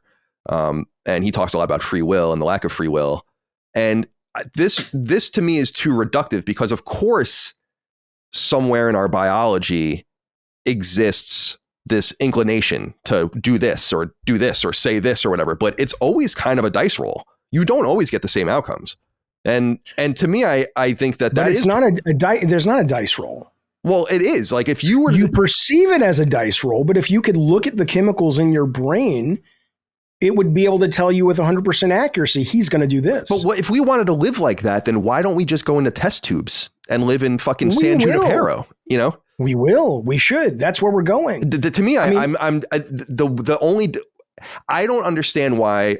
I can understand why dude out on the street wants to say like, who gives a fuck who writes my TV shows? All these woke people are ruining it anyway. And I'm sick of fucking trans people in my shows. And I'm sick. It's like, whatever, dude. That's like one argument that's like off the reservation, that's a different issue. Yeah. But to me, I'm confused why other people in the creative fields would want to, like you're saying, like writing is boring for you. And that's true. And that's great. But it's not boring for everyone. And isn't it about the amalgamation of those things, not asking a fucking Cylon for its ideas, but rather going to each other and saying, this is how we create things. This is how, again, going back to the point that like, you cannot put any panache on 1 + 1 = 2. It's always going to come out the same. The input is always going to give you the output. And I know some people who would argue with that. They think the mathematics of things are beautiful, but I know what you're saying. But to me, that's like mechanizing that level of stuff, whether you're using a fucking, like a calculator or a scientific calculator or whatever. It's like, that to me is inoffensive because that's the busy work of triteness. And you can do the math by hand and you can do all that stuff. But to me, like sacrificing at the altar of AI, the thing that makes us human, which is like our creativity and our ability to be conscious.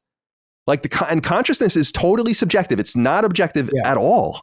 No, that's what I'm saying. I think there's a romanticization of the humanity and the soul. And I'm not saying that's wrong or right, but I can't put my faith in a view of AI because I don't have the only information that I have about the romanticization of art and humanity is that it's probably overly romanticized because that's what you do. It's your life. It's your perspective. But from an outside alien species looking down on us, we're probably not that special, nor are they. We're just kind of going along with our programming. And you talk about San Junipero, which if you haven't seen it, people need to see it. It's a Black Mirror. It's Black Mirror episode of Black Mirror. Season 1's the best one ever. But ultimately, and people push back on me on this, but ultimately there will come a point because everything we do is driven by the desire to feel good. That's it. Even the stuff, right? That's nothing new. I'm not saying anything that radical. The stuff that you do, even if it's self-sacrificing, it's because you feel good to self-sacrifice for the person you love or your family or a cause. But it's still done because you feel good about it, right? Ultimately, if you can take a pill and go into a test tube and just get that feeling 24/7, why wouldn't you? Yeah, why wouldn't you? If I offered it to you and I said, take this pill, you will always you'll have the chemical reaction you want, euphoria. Nothing bad's going to happen. That to me is being careful about what you wish for, in my opinion. Like I know what you're saying. I don't even disagree with what you're saying. I just think it's like reducing a running back rips off a 70-yard touchdown run, like an amazing touchdown run. And it's like reducing it to saying like, well, of course, it's like Bill Parcells saying, that's why you lift all those weights. It's like, well, he had the right body composition and his blood was this, and he had this oxygen and all this. And I'm like, but that's that ignores the beauty of that situation. The cornerback missed a hit, the ball, there was a gust of wind and the ball, or whatever. Or there's all, and yeah, you can reduce all of it to the essence. That's right. But to me, it's not 1 + 1. It's so much more dynamic than that. And I do, again, I appreciate that. And I don't mean to be condescending, but I would argue that mentality is one that we've been conditioned to value, and I think there's nothing wrong with valuing it. And I get that if you haven't come up with this stuff, even someone like me that's open to it, I understand the resistance to it, but I'm kind of just coming from it purely practical. And I don't think a lot of that stuff, like the football thing, right? You could tell a video game, I want you to do the Hail Mary pass, and every single time I want the conditions to be right so it connects the quarterback, or the quarterback connects with the guy who's down the field. And it would do it, right? Because nothing's really random, right? So that's what's happening anyway. We are seeing life through a filter where we don't perceive it that way, and that's fine. And there's value in that perhaps so far, but I don't think that means we have to live in denial that all this stuff is happening. I think there is stuff happening, and we don't know what it is yet, but I don't think it has to do with humanity is this special thing and creation is a special thing. And I haven't seen that. I haven't experienced that. It's just as someone who's. I'm sorry, I didn't mean to interrupt you. No. I mean, it's a circle talk, and I love having it because I think it's fascinating. But and a lot of people share your view. I mean, you're not the minority view here. I am. A lot of people will see AI art and they'll lose their shit. But I'll tell you something. We talked about this the other day. I hired a guy. So there's a guy on my YouTube channel member who left. He got really mad because I was paying him to do some art, and then I was just like, oh, I can use AI art to do this. It was just like little icons and shit. And he's back now, no one can stay away from Jaffe. But the point is he left for a little bit, licked his wounds. And, and I said, and we brought up on the show, oh, thank you, bud. We brought up on the show this one thing an artist had done for me. And then I had AI do it right next to it live. And people couldn't tell. They said, oh shit, I thought that was the AI one. Right. And I said it was his idea. He was the guy who had the idea. That's the Achilles heel of the whole AI argument to me, though, is like that you can't tell. It's like, I don't care. Like, it's like telling me, it's like giving me a cheeseburger and saying like, I fucking cooked that cheeseburger in piss and you couldn't even tell. And it's like, well nonetheless, but nobody cares. Most people won't care if it's cheaper. Like there's the whole foam stars thing that AI foam stars used some AI, right? Right. And that's where this comes from. This conversation comes from, by the way. And they say that it was 0.01% of the game. Whatever. But it's not just the voices. People are like, oh, it's just the voices. That's still, but no, my understanding is a little bit more than that. We know that High on Life used some AI work and all this stuff. And it's like, end of the day, okay, we won't tell you. But seriously, you run a company. If you could get some of the art for the new game you guys are doing at Lilymo, and it's like, okay, Colin, we absolutely can add a sunset to this level and make it feel a little more dramatic, because I get it. It's the final level. You fight the boss. It looks a little bit like level 3. We want to change it up. That's probably going to take anywhere from 2 days to 8 days. That'll add, depending on who you're using, it's another 1,400. To go through the entire, or I could type this prompt in and here you go. Which would you like? And good and goddamn well, no user's going to know. No user's going to care. There's just, I say this because who knows what would happen in the future. But to me right now, I'd be like, there's just no way we would do that. And that's something that I would, because I think it's like you were saying with your own artist friend, what would my own people think about that? Like our biggest cost of the new game is the art, because it's so big, and that's kind of the nature of the beast. I don't know. I just think that we have to be tamed, right? I don't care. I care about this is what another thing is. I care about humans. I care about the value of universal base income. I care about what in the fuck are we going to do when AI comes for pretty much everything. And not only do people have no jobs, but the people who are using AI to make products to sell, no one's buying because they have no jobs to buy them with. That is a real meaningful problem that is going to be seismic in terms of how we choose to solve it. I am not ignorant of the personal cost of all of this stuff. I'm just applying it from a practical piece of technology that can make work faster and better in a lot of ways. And so in that, I would say, yeah, it sucks that a lot of your artists, the artist who is going to get paid for that, is not going to get paid for that now. But you know what? That artist, if they're a good artist or if they're a good creative, I think maybe a lot of this is just going to be you're a creative worker, because you can do a lot of things with AI that you don't have the skill for to actually try it. If they're creative, like this artist I'm talking about, they had a great idea. The AI made it look as good as theirs, but the AI didn't have the idea, they did. So I just, look at progress. Do you care? It's a very cliche tropey argument, but do you care that there are no longer elevator operators? Do you care that there are no longer people who are really good at making buggies for horses? No, I mean, and again, yeah, you're totally right about those things, that things happen. Like someone tweeted at both of us, I think, saying something like, it's like being scared of the printing press, I think is what he said. And I'm like, but the printing press didn't write the book. Like, I don't understand like the difference. The printing press couldn't even compile itself. It had to do it was just a fucking knob. And I mean, it was an amazing invention, but sure, it was a human invention. Humans invented it, just like humans invented AI as well. Okay, but look what happens, though, from the printing press to being, I was saying this to somebody the other day, it's like to write a book and read a book used to be gate kept beyond comprehension to people today, unless you just study the history of it. But you what do you mean I can't read a book? What do you mean I don't have paper to write down my thoughts or whatever? From where they were to the fact that I can walk into a fucking 7-Eleven and buy a notebook and a pen and write the great American novel, or write a script that I can sell for $3 million that becomes the next Harry Potter or whatever, that freedom that has come from allowing, it doesn't mean that person doesn't have talent, but it means they can get, what's the difference between somebody who knows how to run a printing press or look at newspapers, who knows how to place the block letters and all that shit? Just because you know how to do that or have the funds to buy that, that was keeping people out who might have been and were valid reporters and journalists and writers, right? So yeah, I didn't go to school to learn how to mix these 4 colors to create this emotional effect.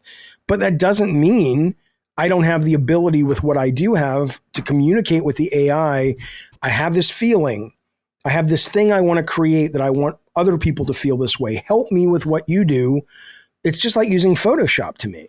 I think it opens up the ability for people to express themselves more and to, democratize the creative process. So it's not so romantic and it's just practical. But I don't know. Yeah. We're going in circles. I don't want to. Yeah, I get it. I mean, there's no right answer. Yeah. We'll have to see what happens. The real answer, though, you and I both know what's going to ultimately happen, though, is money's going to win out. Certainly. And it's going to be what's cheaper. And just like all the games going digital, or all the movies streaming or whatever, I get there's going to be a vocal minority that complains, and there'll be small little niche businesses that rise up to placate those people and make a nice living off of. But the majority of people will take what is faster and cheaper and good enough. That's totally just human nature. And that's what's going to happen here. Totally. So, and there's no doubt that I've been a participant in consumer behaviors that precipitated the fall of other people in what you would consider non-creative fields. Like, I didn't care about people losing their bespoke factory job doing a very sophisticated thing that a machine now does for them.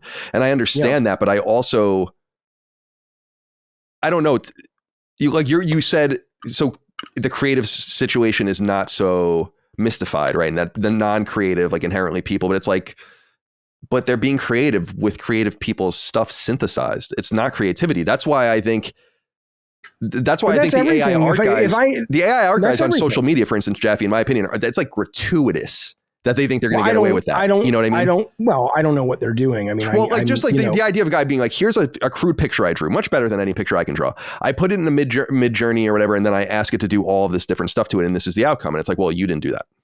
Like, you told the computer to do that. But that's semantics almost. It's not semantics, but it's close to semantics, whatever that is. Because ultimately, if the goal of that piece of art Like, I'll give you a great example. I was telling people yesterday, we spent so much time and money at Sony. We would do these things called one-pagers, which were like 1 or 2 paragraphs and 1 or 2 or 3 images we got from the internet.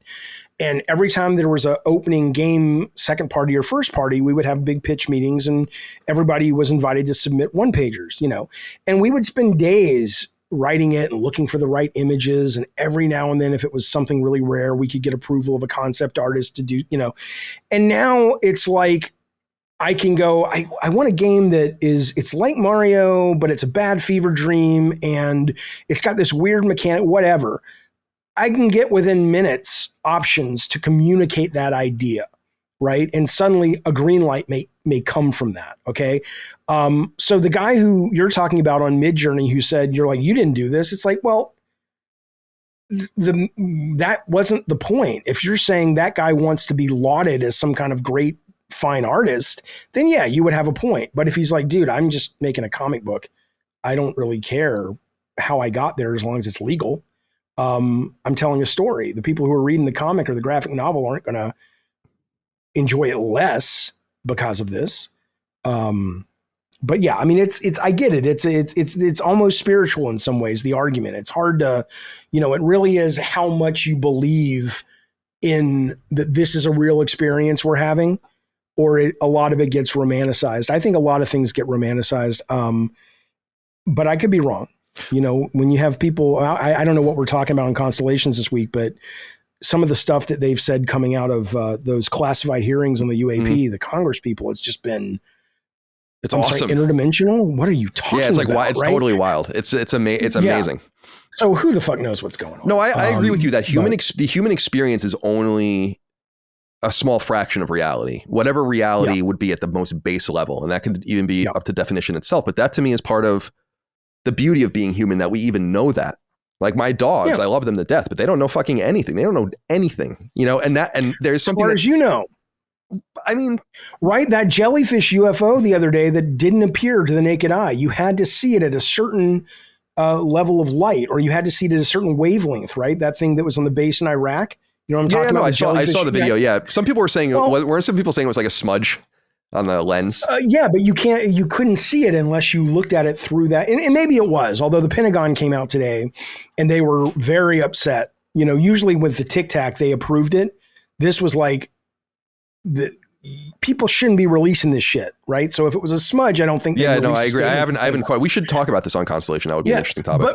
But the dog thing though is like, they see different wavelengths. They have, so who the fuck knows what they know? They can look at us and go, oh my God, can you believe they don't know if they're going to get the job? I don't see time. I see time as one event that's all happening at the same time. I know he's going to get the job. Why is he worried about it? It's like, well, he can't tell. He doesn't know. He sees time, in relative to where he stands. He doesn't have the meta view that a dog has. I'm making this shit up, of course. Maybe it's true. I don't know. I think to me, it is ironic that we spent all this time as a society worrying about being destroyed by weapons of mass destruction, when really it's more of like a Battlestar Galactica sort of situation where you're going to be undone by these machines that will make you not only obsolete, but might interpret you one day as an inefficiency. I think we're a while from that, and it's possible, sure. But I mean, is it the worst thing in the world if we created robots, consciousness, whatever we call it? If we created artificial intelligence that basically ultimately wiped us out, but we were the gods that evolved enough to create this, and now these things go out with our memories, with none of our weaknesses for the most part, hopefully. They can survive forever. They can seed the galaxy. They can explore. And again, no one knows what consciousness is. Consciousness is a lot of people in neuroscience say it's an illusion. So, they may be no different than us. It's like, is ChatGPT conscious? Probably not. But there's a lot of people who say we aren't conscious. It's a trick of the mind because all these systems are working and it gave rise to that. I don't know that's true. I don't want to believe that's true, but neuroscientists know more than I do. Yeah, they certainly do. But at the same time, the whole like synth systems level analysis just is so unappealing to me, just because you could reduce anything to that. you know, like, yeah, but I don't mean, I respect you. I don't mean this in a mean way, but that's a you problem. Right. I mean, that doesn't deserve a seat at the table of the analysis of the problem. I get that it is nihilistic. I get that it's depressing. Yeah, certainly it is. I totally agree. But that's that's a conversation about the more we learn about things, the more we learn about interdimensions, the more we learn about AI, the more we learn about consciousness. And let's say it does go to that point where a lot of the stuff we thought is not what it is. It's not as, nothing happens when we die. We know that for certain, and this and that and the other. I think what's fascinating is, what do we do? Do we adapt and evolve, or is it the end? Do we say, well, it wipes us out? I have no idea. There's a great movie where they figured out there was an afterlife. It's with Robert Redford on Netflix, and science figured out there's an afterlife. And in the movie, it prompted like 50% of the population kill themselves. Because they're like, that makes sense to me. It's like, that's probably what a lot of people would do. It's like, yeah, I love that idea for a story, like that people figure it, like there's a proof. And so you expedite it or whatever. Have you seen Devs, the show Devs? No. Oh, you need to watch it. I think even the first episode. Yeah, Devs. What is that on? Devs it's on Amazon. I have Amazon Prime, I think. I have Prime because it's from the guy who did Ex Machina, and I highly recommend it. Yeah, I got it. You told me that before. I have some of your things written down. Winning Time, Dickinson. And Devs I added to my list. Yeah, I totally understand. It is a me problem in some sense, though. I'm not so worried about the depressing nature of it because I don't mind depressing things at all.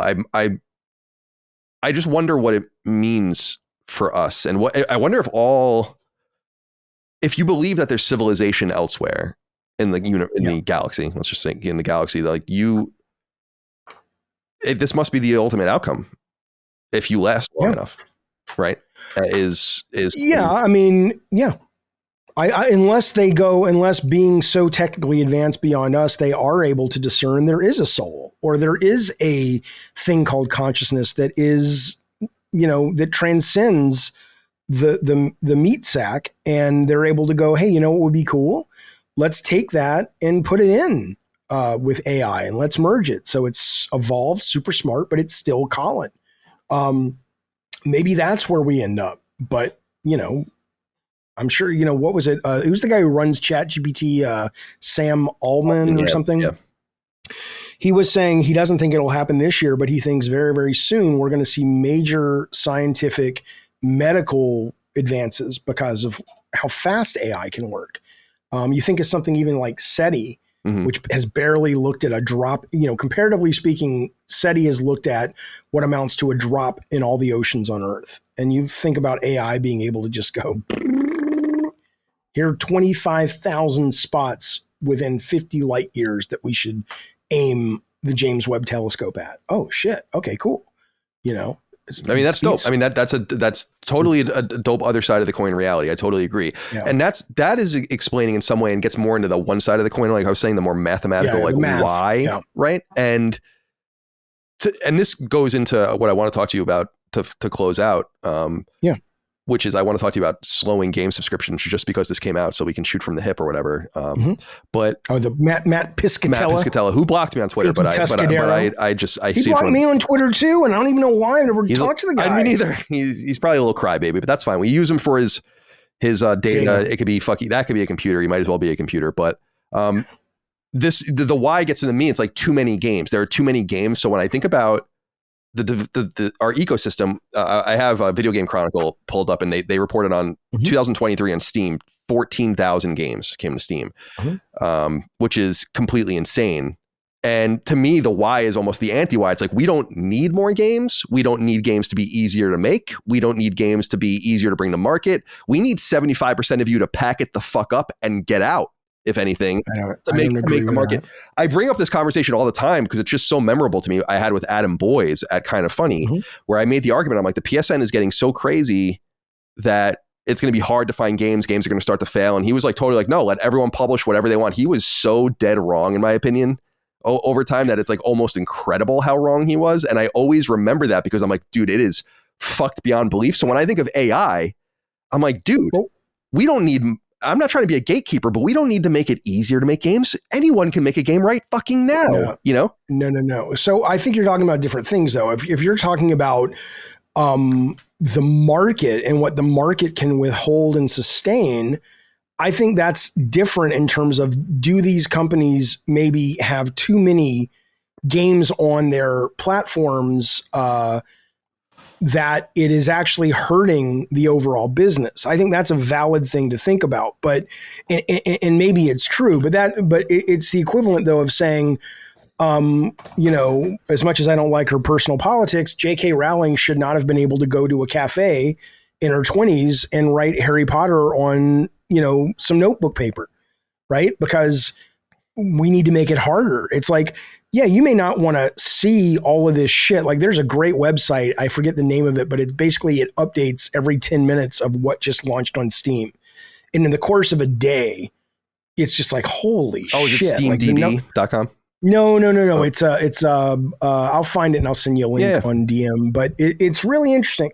You know, but I wouldn't want to make it so people can't make games, but if you're Steam maybe, or if you're PSN, maybe you go, you know what, unless the AI can come in or we can hire more people, this cluttering of the store is actually not serving us. That's a valid thing, and it wouldn't surprise me if the data bore that out. But I don't want to stop people from being able to express themselves interactively. And listen, you may, this is another thing I love about AI. You may have seen this. Roblox is doing it, but you're seeing it in some other places as well, where you literally can, I got to preamble this. I wrote a script in college about cops patrolling virtual reality. I was going to make like a TV series out of it. And the opening of it had this guy, this real eccentric guy in the far-flung future, old dude, who was like a rock star game designer. And all, you know, but he wasn't a programmer or anything. He just talked into the microphone because it was the way I could visualize it. But I was like, that would be so cool. He's like, okay, I want a roaring rapid here. And at the end, I want to put a monster, whatever. That in very, very baby steps is happening now. There are videos out there of people talking into a microphone and it's like, okay, I want the landscape. It's cool, but I want it more hilly. Now I want it to be snow and not grass, you know? Okay, I want to populate this with, you know, being able to literally talk your game to existence. That is already possible-ish, and it's going to get more possible. I love that. I mean, imagine the art form expanding. You know, people right now do shit work when it, you know, the AAA community can't afford to do it, and the indie community does it in terms of, you know, metaphor and mechanics and really using the medium to emote and tell stories and express people. Doing it through gameplay is the most powerful use of the tool, but it's so hard because we're not brought up with it. We don't understand it that well. Imagine if you open that up to people and it's just as easy as talking. I mean, I think that's amazing. But I agree with you. Steam doesn't need to sell all of them. It's probably not a good idea. Right. Because I have this from Game World Observer. It says 41,000 games released on Steam over the past 3 years, 50% of which made $500 or less in gross revenue. Of the 71,000 games on Steam, 67% have a lifetime revenue of less than $5,000. To me, I look at that and I'm like, there's no value in these games being on the market. For if I were Valve, if you're like a 15-year-old kid and you make a fun little stupid game and you made $1,000 off it, I mean, yeah, that's cool, I guess. But it's, well, let's not even use Steam as an example. PSN. To me, I would be like, if I were there, I'd be like, we have to purge so many games. If they put me in charge and like, Colin, we're hiring you to curate the PSN, I'd be like, oh yeah, here we go. What do you think it hurts? Like, I'm interviewing some guys recently who made this game called like, I Love Your Dead Grandma. Oh yeah, I saw that on the store. Yeah. It's fucking batshit crazy. It's FMV. It is so dumb, but wonderfully dumb, right? What does it hurt that games like that are like, why, as the curator of PSN, why would you say, let's get rid of that? I don't know that I would get, I mean, I guess I don't know. I've seen that game and I don't think I would. Why would you get rid of one of these games that you say? Because I think a lot of it is discoverability. This is something that I have personally dealt with. So Okay. We released Habroxia, your favorite game, onto PS5. I like Habroxia. I just don't like the name. I know. We released it on the PS5 for free or whatever. You can buy it if you're on PS5. You get the PS4 and Vita versions. But if you already have those, you get it for download or whatever. So we put it out there, and it didn't show up because of some back end weirdness, because it was already an object, right? So it didn't know that it needed to be like boosted with a release date. And so we didn't have the proper discoverability, which we think, so like we weren't even showing up unless you searched for us. And then when they fixed it, we were already, it was on the market for like a week, Jaffe. Because time had passed, right, and a bunch of stuff pushed it down. It was already like 50 games down. And I'm like, this is insane. Now, I'm not trying to be a dickhead, but Habroxia is no doubt better than most of those games. Like, and right. it's not a value judgment. Just go look at them. They're garbage shovelware games. It's so obvious. So when I see that grandma game, I'm like, that's not even what I'm talking about. On PS, right. I was a leading person on PSN Profiles, the website. I use them and we talk to each other back and forth. And I was a big proponent and got them. Basically, was the person who convinced them to have a shovelware like filter, which is the default filter now on PSN Profiles, because the trophy lists as they were published on the back end became so unusable because it's so much trash that they literally subjectively mark things for like shovelware, and they just don't even appear on the site unless you go and search for them. And to me, that would probably be the best thing, is like, not to say like you can't put a game out there, but this real estate, and you know this well, if you go to the PSN store and you see a game on there or whatever, they're paying serious amounts of money, usually an upfront amount of money plus a bigger rip on games sold. It's no different than brick and mortar was and used to be. And so you gatekeep. People with money are able to be more successful. Exactly. And that's our only hope, is to be seen on the linear chronological list. And so little things like that, when you see break out, you probably did good on Habroxia because you guys have PR, meaning you, in Last Stand, and I'm sure it did pretty well compared to other games similarly. Certainly, and that's what I always say. Look, we did okay, but it's like, that's what I always say that on the show, Jaffe, is like, dude, we sell. I think Super Peril sold 5,000 copies, which is not very good. Habroxia 1, I think, is like 30,000 or something like that. Mm-hmm. It's like we sell so many more copies than a lot of these games, to the point where I don't even know how they're made, who's funding them, where they come from. Right. And that's the kind of stuff that needs to kind of be asked, because I think they sell so few that you could argue that their simple place in geography on that list is costing you more than you're actually making. Because it's a game, I tell people, I'm like, dude, a game might literally sell 50 copies. 50. Now imagine that game sold 50 copies at $10. Sony got $3 per rip on that. They got $300, and they can just remove that square and boost everything up one place and be no worse for wear at all, Yeah.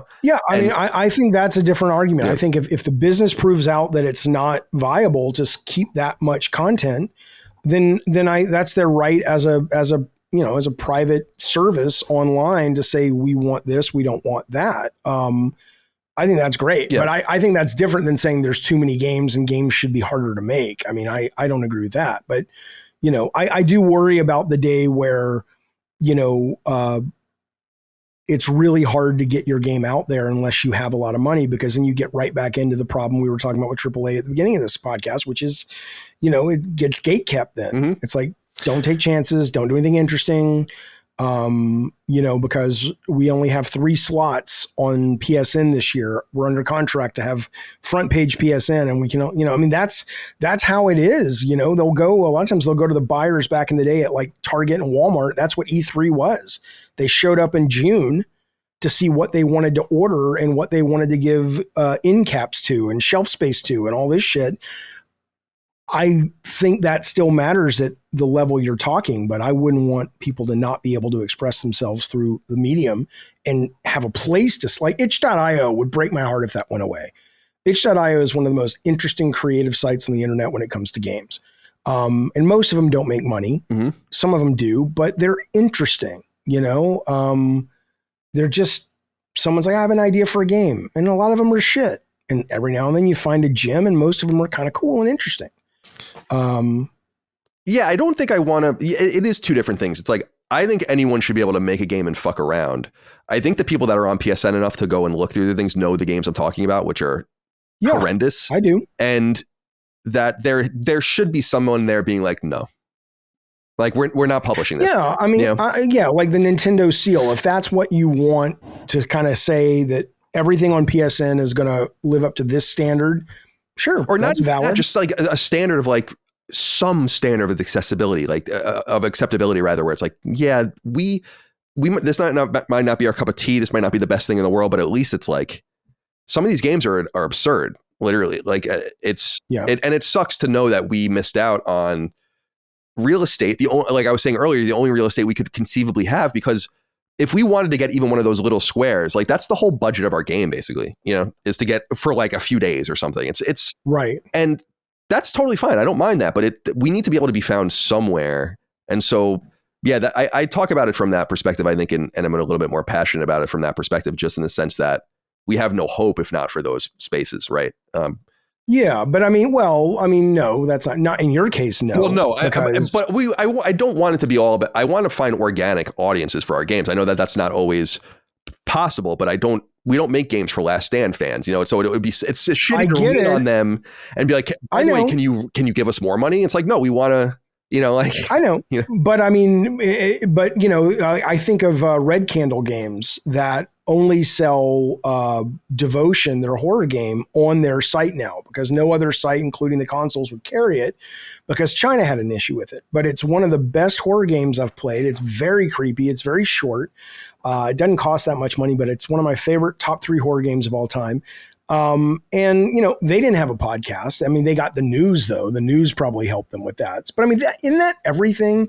Isn't that how bands break? Isn't that how self-published authors? I mean, you create something that is unique enough that it rises above the noise of the mainstream, and then it becomes the mainstream. I mean, isn't that almost like the free market that I imagine politically you're more connected to than I am? That it's like, look, if you put out, if a game is like Hyroxia, which is admittedly a niche of a niche, right? I mean, no one's buying 2D shooters that much. No, certainly not. If that game can't sink or swim based on its own, then you probably look at it and go, well, we don't want to greenlight another game like that. And I assume you said the new game you're doing is RPG or something. Yeah, right? We're ambitious about that one, but we're never going to do a game like Super Perils again. We lost money on that game.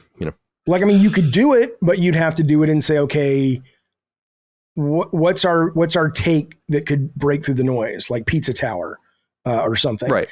But that's always been, how do I build a better mousetrap when I don't have the money to buy a better mousetrap or to keep the mousetrap we have, convince the market that that's what they want. Yeah, no, it's well said. I mean, it's a multifaceted problem that, and again, it is also about market. Like, you can't we understand this better than anyone. We can't force a market for our games. Like, we just want to make these kinds of games. We have no ambition to sell. I mean, we would love to sell many copies of the games, but we have we're not going to sell a fucking million copies of any of our games. It's just literally never going to happen. So we know that, and we go in with open eyes, but we want to remain true. I guess the guys who made Stardew Valley assume that too. But if you're making a small little RPG, but it's got cool writing, dude, I gotta say, man, like, it's coming together. Like, I see it running. I see it, like, we share on our Discord, our company Discord, we share videos, and I'm like, damn, dude, it's a game. Like, it's really, I'm wondering what people are going to think about it.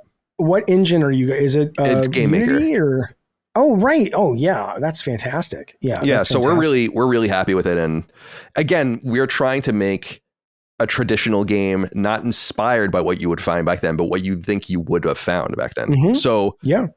And I hope people but I think that I'll tell you what it's about after we're done, because I haven't told anyone on recording what it's about. Okay. But some people know, because I think it is very unique.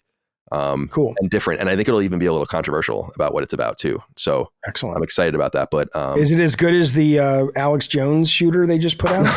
I think it'll probably be a little. Yeah, I did. Yeah, I think it'll probably be a little bit better than the Alex Jones shooter, but we'll see. Different than the Alex Jones shooter. I didn't buy that one because it was like, I'm not spending $20. I did buy the Kyle Rittenhouse game because it was like $4.99, and I'm like, okay, I got to see what the fuck this is. And of course, it was no surprise, it was horrible. But did you ever watch that show Community? I've only seen some episodes of it. I've never watched it through. I asked because we're on the 5th season right now, and they just did a G.I. Joe episode. Oh, I did. I have seen animated. That one. Yeah, I did see that. Oh, it was so great. It was so awesome. Yeah, it's really cool. It's very random. I remember everyone was saying like, you have to check this out when that happened. I remember that airing. Yeah, it was good. The final thing I wanted to ask you about, Jaffe, before we go is just about game subscriptions, just because this broke today, and I thought it would be interesting to talk about on the fly. So 2 things. Number one is what we said about Matt Piscatella saying, and he tweeted, quote, subscription growth has flattened and subservices on console and PC platforms account for only 10% of the total video game content spending in the US. I get that some people want to protect their preferred model, but the idea that subs will become dominant is unsupported by data, end quote, which I think is great news. I don't know what else he said again, because he blocked me, so I can't see anything. That's just a picture of what he said.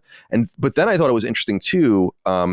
Sven Vink, who is the CEO of Larian, so the guys that made Baldur's Gate 3, I don't know if you saw this, tweeted out, I did. Whatever the future of games looks like, content will always be king, but it's going to be a lot harder to get good content if subscription becomes the dominant model and a select group to get to decide what goes to market and what does not. Direct from developer is the way to go. And he goes on to say that their games will never be on and blah, blah, blah, blah, blah. I'm wondering what you think of this, because this seems to be a different scenario than I thought would play out, in the sense that they're not, it seems like it's not even really getting off the ground. When you look at Xbox's like projections, and those leaked out of the FTC thing, I'm like, they are nowhere near those projections. Like, there's no way, because they haven't said numbers in so long, which just makes you assume that there's nothing to say. And now this data from Circana really underlines like the flattening of that. And I'm surprised, because I thought the rocket would get off the ground and explode in the air somewhere, but it seems like maybe games don't work with subscriptions the way they do with other things. And I made the point on our company Discord where I was like, we talked about Tales of Arise before, you and I, Jaffe, and I was saying it took me about 70 hours. And I'm like, so in 70 hours, I could have watched all of Mad Men easily. Like, it would actually take a little bit less than that. And that really does go to show you the value of a subscription in TV and the valuelessness of a subscription in some way in video games and the way we interact with them by time spent. And so maybe we've reached the barrier, and I'm wondering what you think of this. Is there just going to be a gap where it just doesn't work with games? It's kind of similar to books, where people buy digital books, but it's not as big as you'd think. Like, people still want to buy physical books. That's the way people, now only about 10% of people buy books, but so it's but the experience is different though. Right. That's true. It comes with an actual advantage if you like the experience of, holding the goddamn book. And I personally do. I buy my books physically. I do too. I've done that and too. I tried to move to digital, actually. Like, I did. I tried. And I was like, I'm not really feeling this. I like to have the physical book. And so just using it as an example of a medium that's resistant to what you would think would be the logical change, as opposed to music, where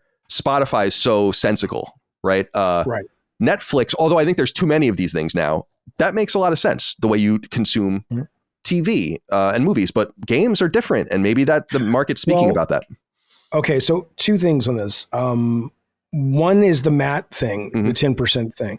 Now, I'm a huge subscription fan. I'm a huge streaming fan, and I'll get to why as it relates to medium in a minute. But as it relates to what Matt is saying, and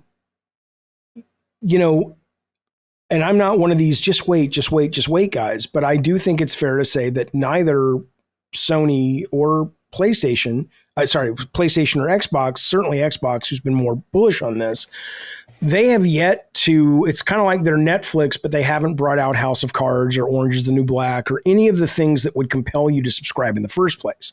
For me, as a gamer, I happen to really love Starfield, but, it didn't set the world on fire. Redfall shat the bed. A lot of what they bring to Game Pass, I love, but it's, it's like Mud Runner. It's not something that's going to compel you unless you're already into that, right? So let's assume tomorrow, when we're recording this, tomorrow is the Microsoft Developer Direct. We'll see Indiana Jones from a great developer. We'll see Avowed from a great developer. And we'll see some strategy thing. I don't know. There's supposed to be a Shadow Drop, and then there's also the Hellblade 2. Which I don't know enough about the developer. They haven't made enough games to really, but anyway, regardless, so people are excited about it. So assuming those are good to great, which there's no reason to believe they won't be.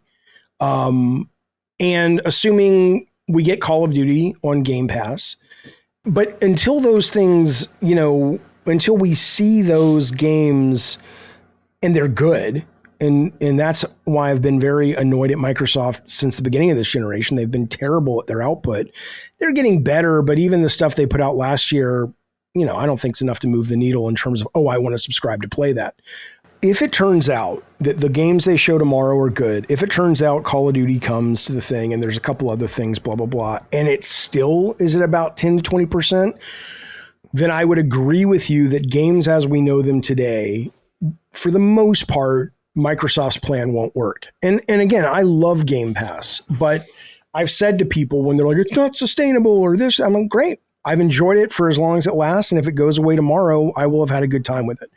But it is possible what you're saying is true, that it doesn't translate to that model. But the other thing I will say, though, is, and this is the main reason I love subscription services, is just like with television, at least for a while, like, I don't know if you saw this, but what's the guy's name? David Chase, who made The Sopranos, came out yesterday and said that 25-year span, which he defines as the golden age of television, is pretty much coming to an end because of a lot of the disruption that's happening in a lot of the streaming services. But we had 25 years with mostly, other than AMC, driven by a subscription model, where the model itself, just like every business model, affected the art, right? So in terms of how long something could be, getting people more interested in long form storytelling, having more things that would never fly on network TV or even cable because they were too niche, breaking out and becoming these really big hits that people loved, right?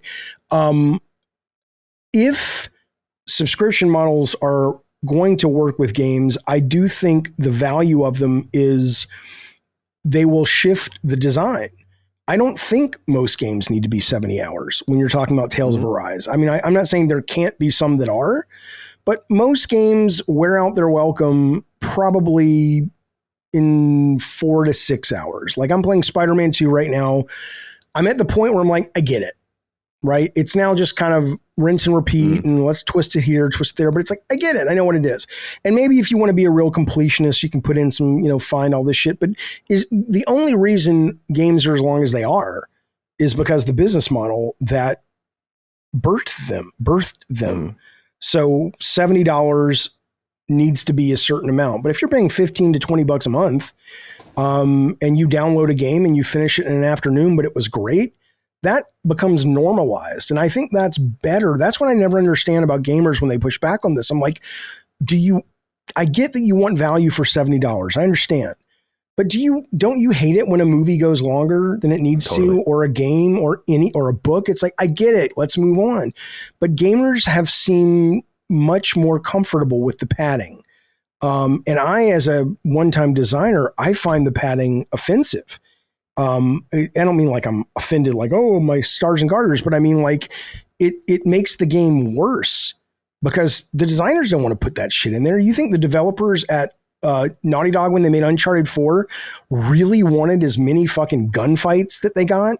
I mean, the game's paced to be high adventure, and it's like, stop. Yeah, we're moving too fast. Gunfight. Yeah. Stop. Gunfight. Right. I'm like, I totally agree with you. You're preaching to the choir on that, because I think that there are certain genres that, like your strategy games or your JRPGs, where it's like, I play a JRPG. It's like, I don't really generally want it to be over in less than 50 hours. And if I'm doing everything in it, because that's kind of what I go in for with that. But I generally agree that I'm not trying to play most of these games for more than 10 or 15 or 20 hours, depending on what they are. And a lot of games do wear their welcome out really quickly. A game that I thought was perfect from every proposition as like the perfect 7 was that RoboCop game, which I was like, this game's dope, in every way. And it did really well. Yeah. And the production values were good, and it was very much true to form, and it's for RoboCop fans and whatever. So they captured the movie wonderfully. They really did. And I only knew that because I had just watched it for Knockback, like fresh, to prepare for the game. Yeah. And I was like, damn, this is good. That movie still works, man. Dude, it's awesome. I actually think it's somewhat prescient, isn't it? In a lot of different ways. But I just want to say real quick to put a cap on that is, at least from my end, is, I understand if you don't spend a lot of time thinking about this. I don't mean you, but like the people at large who might listen to this and push back in the comments. I understand that. And it's not meant to be condescending. Why would you know any different, right? Why you know what games are? You love games now. why would you ever get behind a movement that will cause that thing that you love to change? But I would just suggest taking into account the possibility that every business entertainment, from movies to books to shows in Vegas to the all of it is built on the bones of the business model that supports it. And people get used to a lot of things. But end of the day, if you can have a business model that supports artists that are creating something that doesn't have padding and isn't obviously there just to squeeze out some extra hours, and it's a pure, well-edited experience, I don't know how people would want to turn that down. I don't, unless you are talking about a game where the point of this game is to grind. Like Vampire Survivors. Okay, that's a different experience. I get it. But, we're talking about different things. So that would be my take. But yeah, streaming could go away in a year. If they can't pull it off at Xbox this year, they're fucked. Because they're fucked. Yeah, I think in some way, it's like I said earlier, where I expected an outcome where this wasn't ultimately going to work for financial reasons, where I was just like, they can't, I don't know how this is all working. So many licenses and so many lost opportunities for a la carte sales, especially on your own platform where you're getting 100% of the sale. So you're really missing out on that. But that's like the 7th or 8th step where I was like, okay, that's going to start to get fucked up. But they're on like the 3rd or 4th step. And and to me, I was just surprised by the lack of interest in some sense, that there's not more interest in that. Like you're saying, it's very tantalizing. When I gave my friend Ramon my PS4 Pro, I sent him $100 bill with it. I think I told you this, and I was like, get PS Plus Extra. You're going to fucking love it, Yeah. And because he doesn't give a shit about new releases, and he's been out of gaming since like the Genesis or the PS1 or whatever. And so he's catching up and really enjoying it. And I'm like, the value proposition is so rich there that I would imagine it's not even about the new releases. That's why it doesn't really resonate with me on the Game Pass side. It's like the idea of just having unlimited access to hundreds of games that you can just churn into and out of, even if you wanted to use it as a 1-month sampler and then say like, I want to buy this, and this, and then go buy them a la carte. I'm surprised that there actually isn't more buy-in just for that. So it says to me that, and it's what he said, where only $1 in $10 is coming from subscriptions. And I'm like, that's so weird. If I were at Microsoft, I'd be like, oh shit, we really bought in on this in a heavy way. If I was at Sony, I'd be bummed too, because that's so much free money for them, but it's not the margins and it's not as important to them right now. Yeah. I mean, again, I don't, if you're at Microsoft and you're bummed, you don't have a right to be, because it's nothing clever to say content is king. Your subscription model, maybe at a meta level, it's the problem, but you don't have any data with putting mainstream commercial titles on your system that people are really eager to play. I've said this over and over.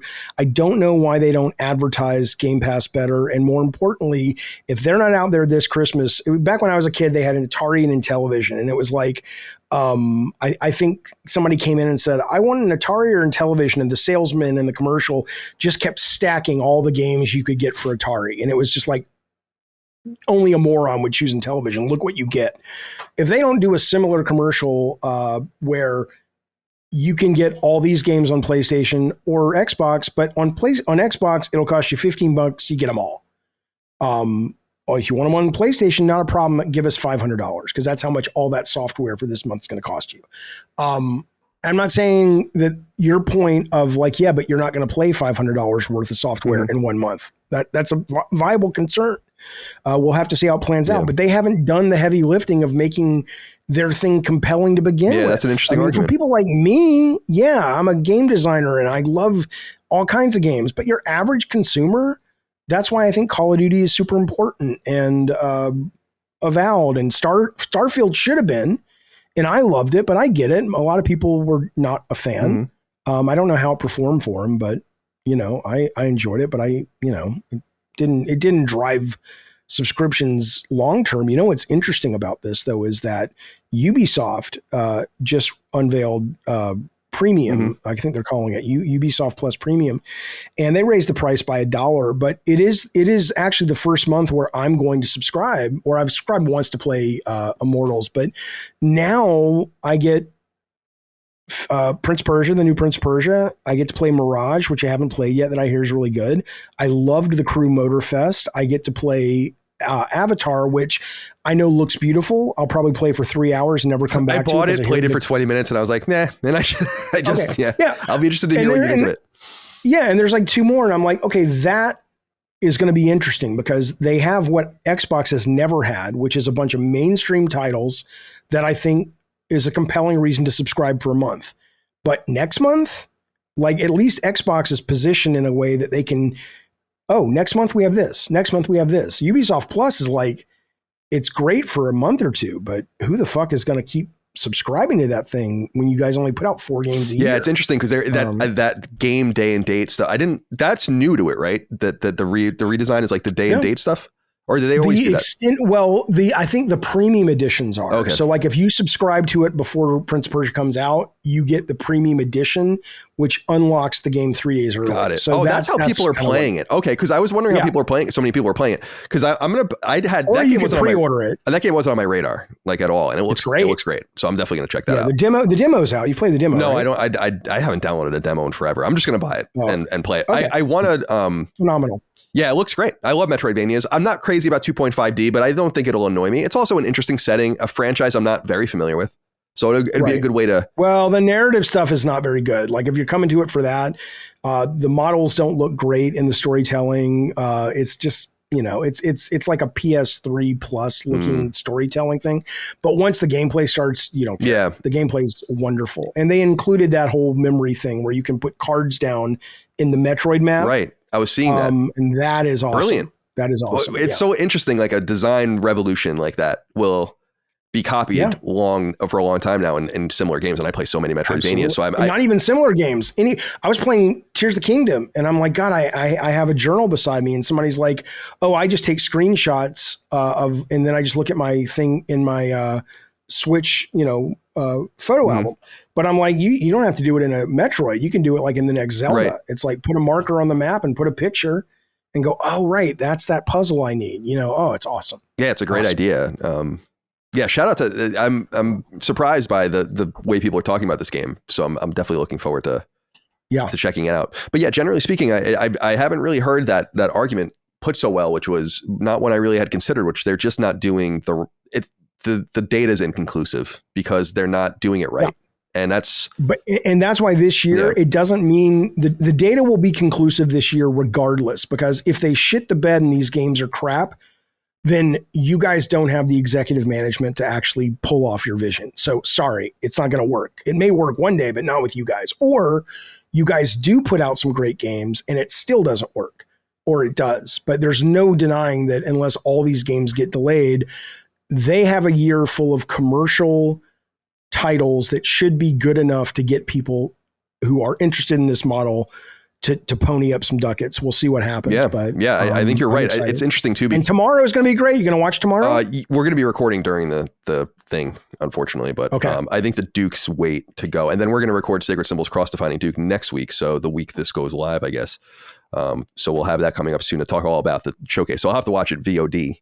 But yeah, I'll definitely check it out. I'm rooting for them. What do you think about the rumors that all this stuff is coming to PlayStation? I believe it. I mean, I think that's it's crazy how I think you and I are on the same page on this. Like, when will the Xbox fan base understand that they're being pissed on and told it's raining? I do not understand like what the disconnect is in terms of what, because people speak pretty lucidly, right? Tim Stewart, Phil Spencer, now Satya, they say the same things. And then everyone's like, oh, that's not what they said.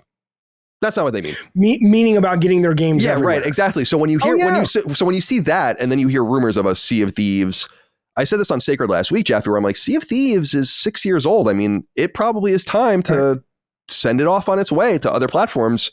I don't think it's really that big of a deal, but I do understand Xbox fans' consternation that they're being told two different things. But to me, the writing's on the wall. Like, I think Game Pass is going to try to get on Sony as soon as they can. I think the only thing stopping that from happening is Sony. I mean, I think that would happen yesterday. I do think that, like, I don't think it's going to be a pound for pound Game Pass. Like, I think that it would be some sort of first and second party unique offering for Sony. But I've told you in the past, like I've known people, I knew someone in the room when in 2014, Microsoft was talking about bringing Halo Master Chief Collection to PS4.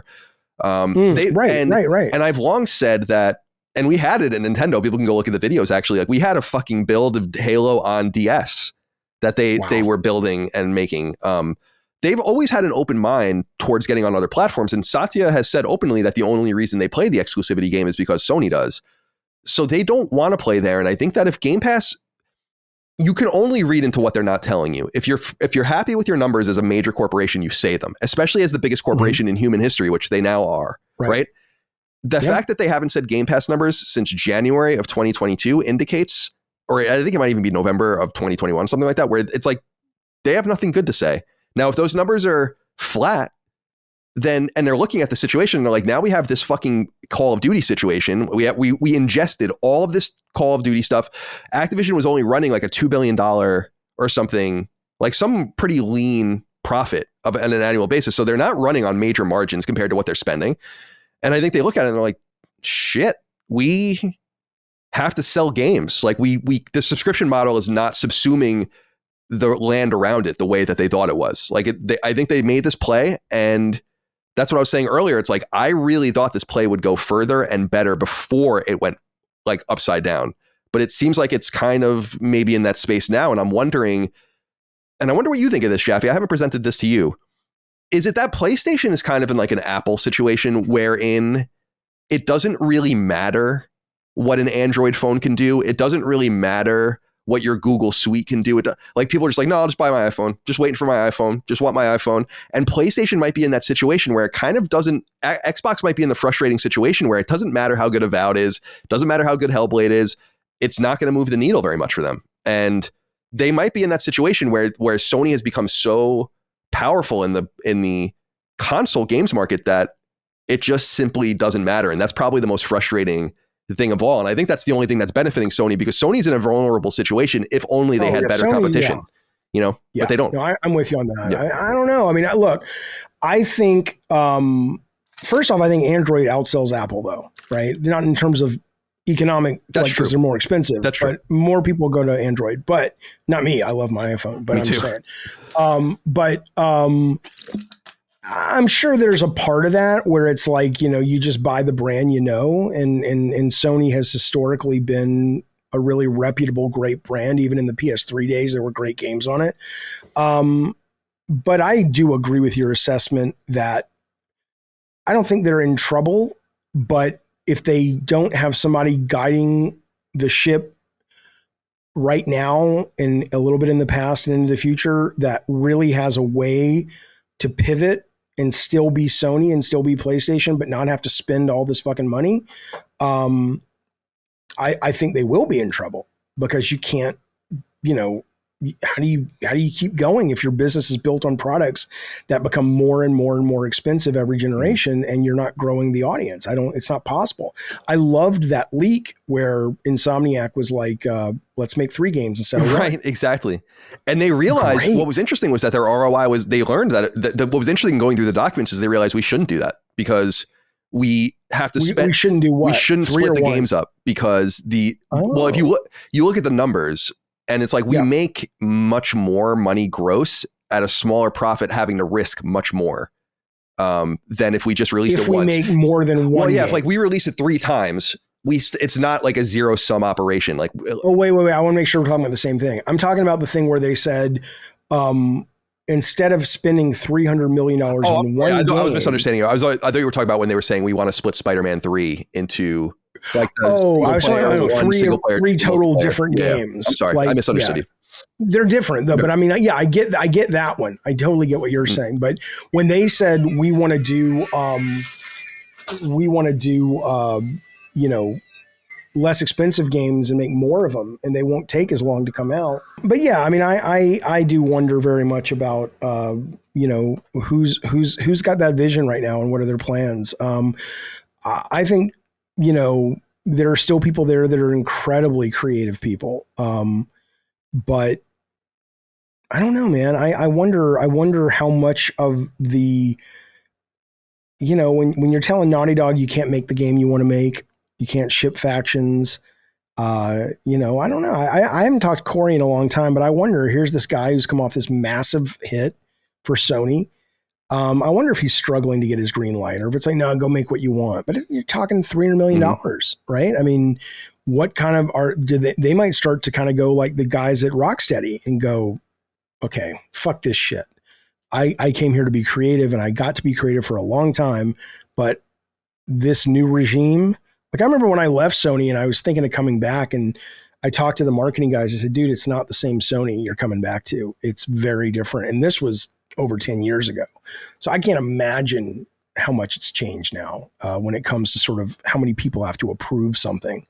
Oh God. Yeah. I wonder what their look is. It's similar to what I was saying about Spider-Man, where they realized actually by splitting the game up, because they were just, for people that are not familiar, they were like wondering, what if we release Spider-Man 3 in 3 parts, where it's like 2 single player parts and a multiplayer component. And they were like, we make way more money, but have to spend so much more money, making the ROI even worse than it already was. And I am fascinated by if they think maybe, I say this on the show all the time, Jaffe, it's like, they're not interested in making $10 million profits, $50 million profits. No, it's like, no. So this idea that they're going to go back and be like, yeah, we'll have a Japan studio again and fucking crank out Mr. Mosquito and Parappa the Rapper. It's like, that's not happening ever again, because they simply can't make that work anymore. It doesn't. And when they try to, they could. Well, the games that they did, to be fair to them, the games that they did try with varying degrees of success, it's like Shadow of the Beast came and went. No one gave a shit about that game. Medieval sold 500,000 copies, I think.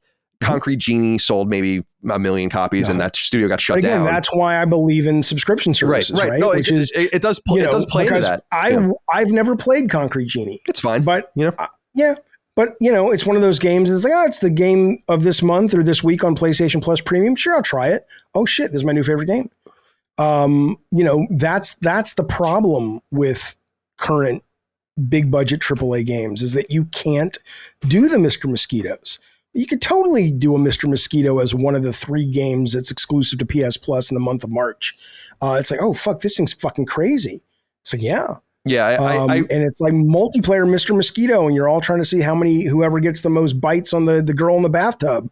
And it's like, I mean, it's awesome. Yeah, it's good shit. Like they did have and you were there, you were part of it, that Sony of a very special spirit, but I just think you understand this, but I think the audience doesn't quite understand. It's like, everyone's like, they should just make more and smaller games. It's like, I don't think that's the answer. What I think the answer is, and I don't even think even the price of the games is necessarily the problem either, of how much they're costing at $200 to $300 million, let's say.